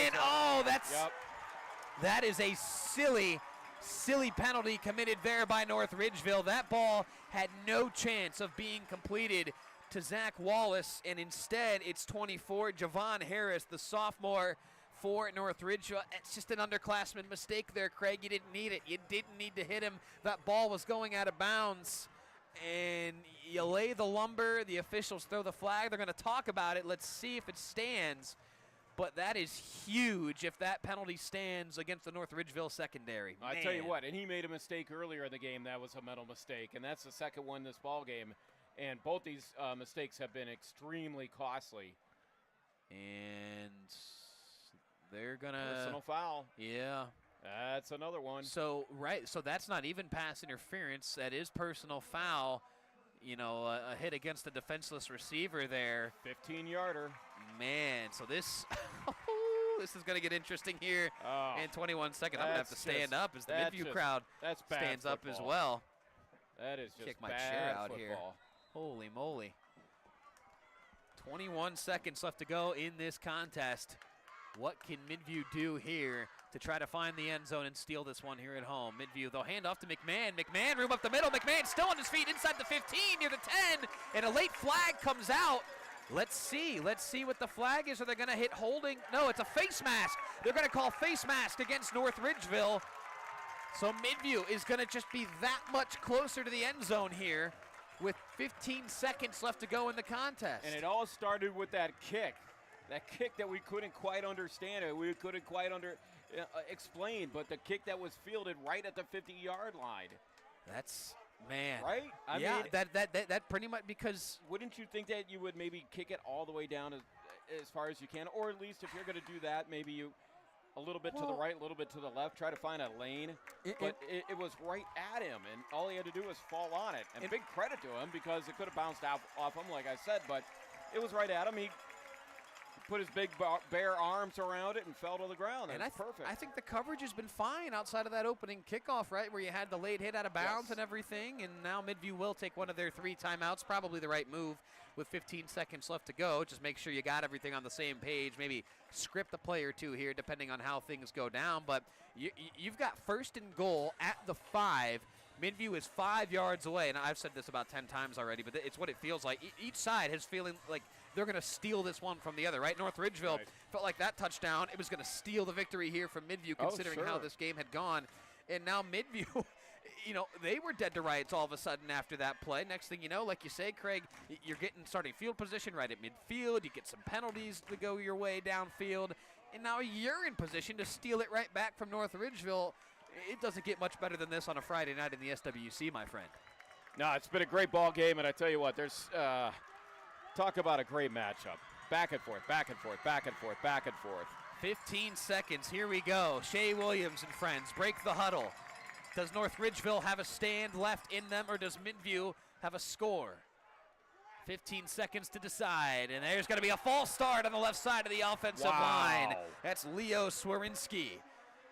Wow. Got started early, and that's, oh man, that's infuriating if you're the Midview coaching staff, because, you know, you just called a timeout. You got everybody on the same page. You're thinking, okay, this is one time where penalty should not happen here following a timeout, and that's exactly what happens. A lot of heads and hands over here on the Midview side. So 1st and goal now from the 10 here for Midview. Shea Williams in the shotgun. Hamoki the man in motion. Williams takes it. He's looking for the end zone. It is incomplete. Brennan Newton, it was in and out of his hands. Man, he threaded the needle to him. Did Shea Williams. That was, boy, I mean, you had guys in white jerseys with hands and arms everywhere in there trying to break that pass up, and it falls incomplete. 2nd and goal now here for Midview. 10 seconds left to go. Oh, man. Tremendous ball game here tonight at Midview. Dare you run it? I mean, you have 2 timeouts, but only 10 seconds. I mean, I was thinking maybe it's a tough call. It's just McManus had so much success on the ground. Williams takes the shotgun snap. He's under pressure. Williams is running, scrambling, still running, and he throws this one away with 3 seconds left to go. It'll be 3rd and goal. We're going to have one more play to decide a winner. Wow. Unbelievable. What a finish. Shea Williams had nobody open. That was great coverage on the back end there for North Ridgeville. And how big is that false start now?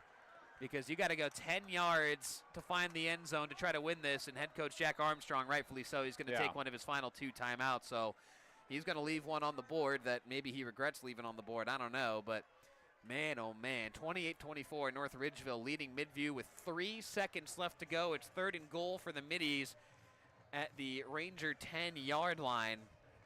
And boy, so what do you do here? You have 3 seconds, 1 snap left. Do you send McMahon out into the flat and you dump it into his hands and let him, you know, try to juke a couple guys and get into the end zone?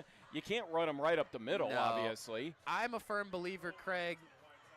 I'm a firm believer in these situations that you don't throw underneath the chains, the end zone in this case. I don't trust, not that I don't trust my playmakers, right? If I'm head coach Jack Armstrong and offensive coordinator Seamus Higley, you know, your guys have gotten you this far, but asking your guys to break tackles at this juncture and get into the end zone, I don't know. I think you just got to put it into the end zone and hope for the best. So let's see. 4 wide receiver set here for Shea Williams. McMahon in the backfield with him. He takes the shotgun snap. They send heat off the edge.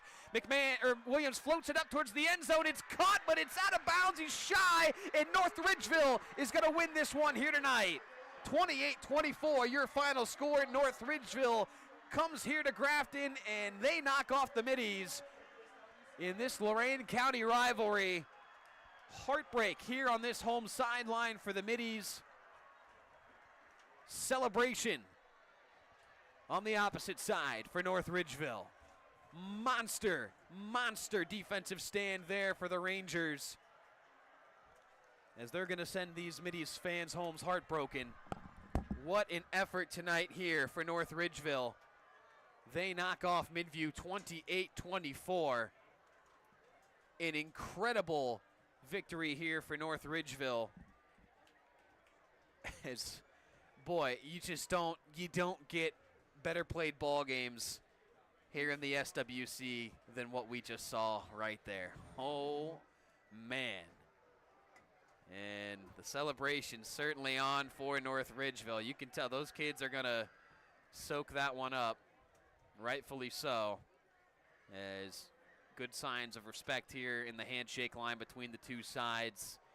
It was a hard-fought, physical ball game, no question about that, and you'd hate to see that kind of spoiled by some after-the-game antics, but nothing but respect, I think, here tonight between the two sides. Certainly, yeah, pain here for the Middies, celebration, jovialation for the Rangers, but just tremendous efforts here tonight on both sides.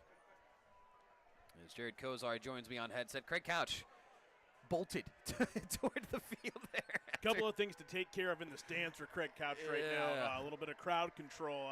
The Ridgeville coaching staff just walked behind us and said, well, they're not always going to be this good. And boy, were they right.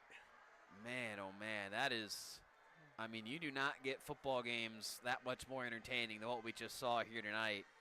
Hats off to both sides, right? That's, I mean, shame someone's got to lose. That's, you know, as cliche as that is, but that's how you feel. Yeah. Right. I mean, we know in talking with both head coaches, you and Craig more so than I, being longtime Lorain County residents, but I mean, just this game means so much to fans, community in general, parents, players, coaching staffs, athletic administration, local churches, whoever, right? I mean, everybody in each community, North Ridgeville, Grafton, they care about winning this football game more so maybe than any other on their schedule year in and year out.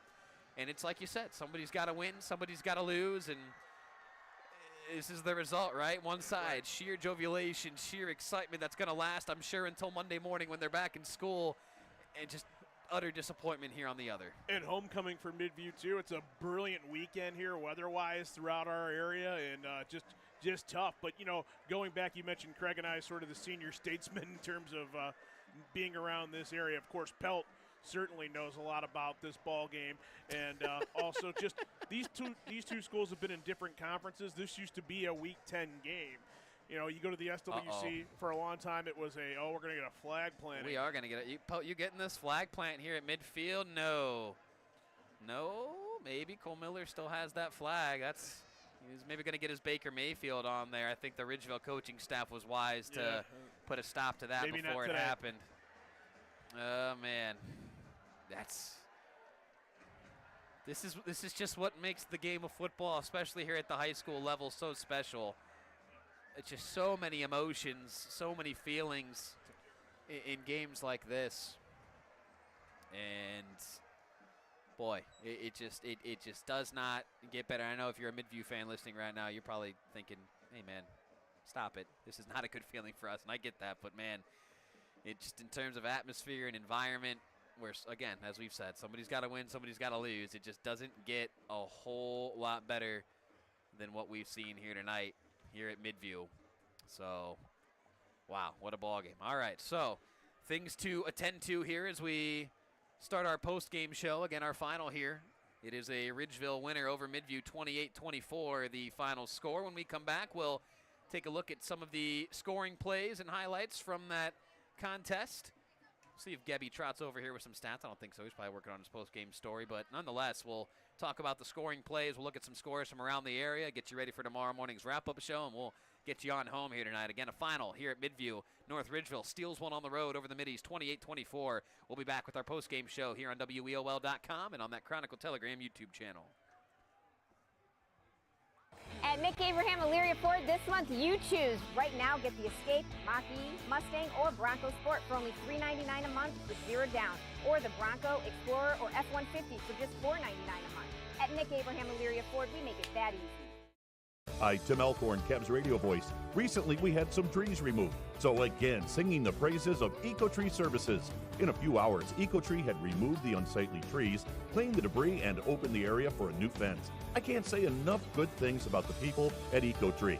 I've used them several times, always thrilled with their work. If you have trees that require pruning or need to be removed, contact EcoTree, a local business that deserves your business. They've earned mine. Go to ecotreeservices.com. High school football in Lorain County is all about tradition, pride, and community, and that's what Stewart's Appliance is built on. For generations, Stewart's has been the family-owned appliance store you can count on for quality products and personal service. From refrigerators to washers, ovens to dishwashers, Stewart's has what you need to keep your home running. Proud to support Lorain County and proud to support high school sports. Stewart's Appliance, where community comes first. At Mick Abraham Elyria Ford this month, you choose. Right now, get the Escape, Mach-E, Mustang, or Bronco Sport for only $399 a month with 0 down, or the Bronco, Explorer, or F-150 for just $499 a month. At Mick Abraham Elyria Ford, we make it that easy. Back here at Midview, it's a final here on our WEOL.com and Chronicle Telegram YouTube channel game of the week, and it lived up to that mantra. 28-24 North Ridgeville winners here on the road. Cole Miller, a 3-yard touchdown run with less than a minute to play, gave North Ridgeville the lead for good. The Rangers win it 28-24. They move to 5-1 on the season. Midview now, they've lost 3 in a row. They dropped to 3-3 on the season. It doesn't get any easier for the Middies as they'll go on the road to take on Mike Elder and the Avon Eagles next week. For North Ridgeville, they're at home taking on Maria Midpark, who was giving Avon a game last time we had seen. It was 28-21. Avon only up 7 at the half. 42-27 now. The Eagles have sort of imposed their will. Yeah, well, they'll do that, as we've seen over the years here at WEOL. So what a ball game here tonight. Rocco Ducci, Jared Kozar here with you. Craig Couch makes his way back up the bleachers here. Gary Pelter deserves some love right below us here atop the press box. Our cameraman extraordinaire here in 2025 is just taking a look at some of those scoring plays back in the first quarter. It was a 25-yard field goal from Caden Vanya. His first and only of the season. 25-yarder was good, gave Midview a 3-0 lead. Cole Miller follows that with a 59-yard touchdown sprint to the end zone, trucking defenders en route to pay dirt, gave North Ridgeville a 7-3 lead. Marcus McMahon in Midview, they answer right back. An 8-yard touchdown plunge from McMahon regave the Middies a 10-7 lead. But Dylan DeShazo, one of the many plays we saw him make here tonight, my friend, a 66-yard touchdown scoring catch, gave North Ridgeville the lead 14-10. And then North Ridgeville making a big play. It was Brian Strippy, the safety, at the end of that first half, intercepting Shea Williams to round out that first half, and that ended up being pretty costly play, all things considered. Third quarter, Marcus McMahon, 35-yard touchdown run from him, gave Midview a 17-14 lead, but it was DeShazo right back for North Ridgeville, 27-yard scoring catch.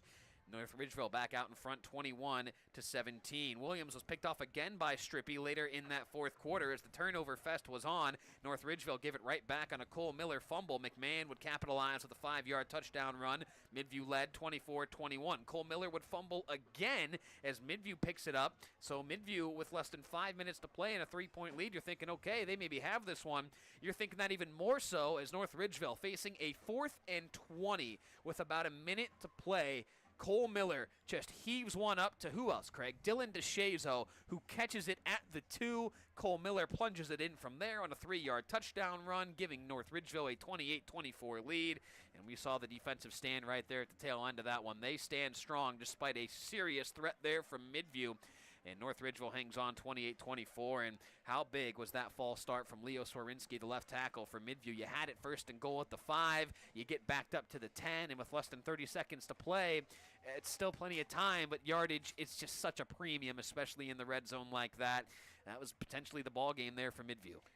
Yeah, absolutely, potentially the ball game there. But you know what? They have playmakers, and they have a lot of talent on that team. And you know, to say which team should have won or which team shouldn't have won, I don't think you can do that because both teams are so, I think, on the same level in a lot of different ways. They both feature really good running games. That both defenses were able to create turnovers. So there's nothing more I could say about this game that's going to add anything to it. Our listeners heard it. Our viewers saw it. It was a phenomenal game. It was a phenomenal game, here in the SWC, and I just couldn't be happier to be a part of it. Yeah, no, this was an absolute treat to take in. Again, as Jared and I talked about there quickly as we started pregame, it's one of those where somebody's got to win, somebody's got to lose. Yeah. You hate to see that, especially us here at WEOL, right? Like we follow both of these schools. We talk to both head coaches. We know how much this game means to each one of them, but it's why you get into sports, right, to try to win. And that's how these always end. Somebody wins, somebody loses. So some scores from around the area to pass along as well. Avon winners over Berea Mid-Park. How you doing, Gary? 55-27 was the last score I saw there. It was a winner for the Amherst Comets, 20-16 over Olmsted Falls. How about That's Tom a Thoman solid crew? win. It's a huge win It's for a the Comets. solid win. Keystone, 22 unanswered points against Black River at home. Wildcats escape with a 22-15 Can you win imagine over that the Pirates. crowd? Oh, my gosh, you kidding me? Last score update I saw out of Elyria, it was 14-7 EC over St. Vincent St. Mary at the half. Jared, I don't know if you had anything new. 28-14 EC, a winner in that one. Last I saw from Lorain, it was Firelands with a 9-7 fourth quarter lead over Clearview. Not sure if we've had any further updates since then. A final from Sheffield Lake. Brookside losers to Columbia 48-14, the final score there. Ooh, my alma mater goes down there in Akron, Craig. Pass this one along because it was a big game in Northeast Ohio. Hoban knocking off Walsh Jesuit 19-14, the final score there. Avon Lake blanks Elyria 42-0. Of course, here at Grafton, Midview losers to North Ridgeville 28-24. Brunswick rolls over Lorain 39-18. Norwalk picks off Vermilion 14-9. Wow, that's a little surprising. surprising. And you know what? Vermilion's had a couple of losses this year that surprised me. EC They couple of weeks lost ago. to EC. That one surprised me. There's a lot of talent on that Vermilion football team. And to see them pick up those, they've lost 2 out of their last 3 games, I think. I believe so, yeah. That's that's a little surprising to me. Yeah, I'll be curious to read in tomorrow morning CT what exactly went down in that one. But there are some scores from around the area. So, Craig, for the sake of just getting us all the heck out of here and on home to enjoy the rest of our weekend, any final thoughts from you here, my friend? No, I'm just thank you for having me on board with you guys. I love doing high school football games. I don't care if it's on the sidelines and on the radio or on YouTube or whatever. I like being a part of it. This was about as good of a game as you could want to be a part of. Yep. And, it delivered. It absolutely delivered. It's a lot of fun to do. And, my hope for Midview is that they don't hang their heads and that they, finish the season strong and they bounce back. They somehow find a way to get past this one. It's not going to be easy. Avon's up next.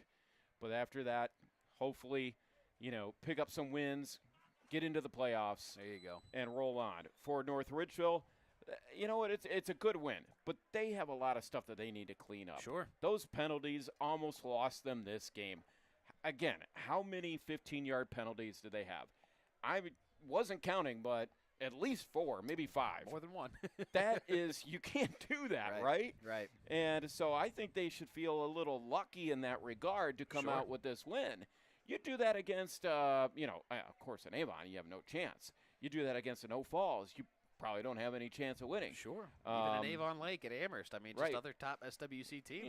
If you do that next week against Berea Mid-Park, you're going to be in a lot of trouble. Correct. So they've got to clean that up. That'll be an interesting film session tomorrow morning, I think, for either side, but especially so for North Ridgeville, I think. So, Craig, an honor, my friend, yes, as always, sir. to be joined by you here in the booth. Thank you. A big thanks to everybody here. Gary Pelter behind the camera getting us live here. Jared Kozar, our on-site engineer. Of course, a big thanks to athletic director here at Midview, Dan May, kind enough to give us some space here in the press box. Big shout-out to Jack Armstrong, head coach for Midview, got me roster stats starters. Same for Brian Morgan of North Ridgeville. And a big thanks to our sponsors, as we can't do this without them, right? They are Nick Abraham, Elyria Ford at the corner of Route 57 and East Broad Street. Eco Tree Services, your complete tree care company, and Stewart's TV and Appliance, 468 Cleveland Street in Elyria. Make sure you guys stay locked in for tomorrow morning's Nick Abraham Saturday Sports Wrap-Up Show. Myself and Ron Yance will be live at the Chronicle Telegram from 9 to 11, talking to tonight's head coaches, recapping the scores and highlights from around Lorain County. So for everybody here at Midview, for Gary, for Craig, for Jared, I am Rock Anushi saying one more time your final score here from Midview. It's a winner for North Ridgeville over the Middies, 28-24. Have a great Friday night, everybody. We'll see you tomorrow morning on the Wrap-Up Show.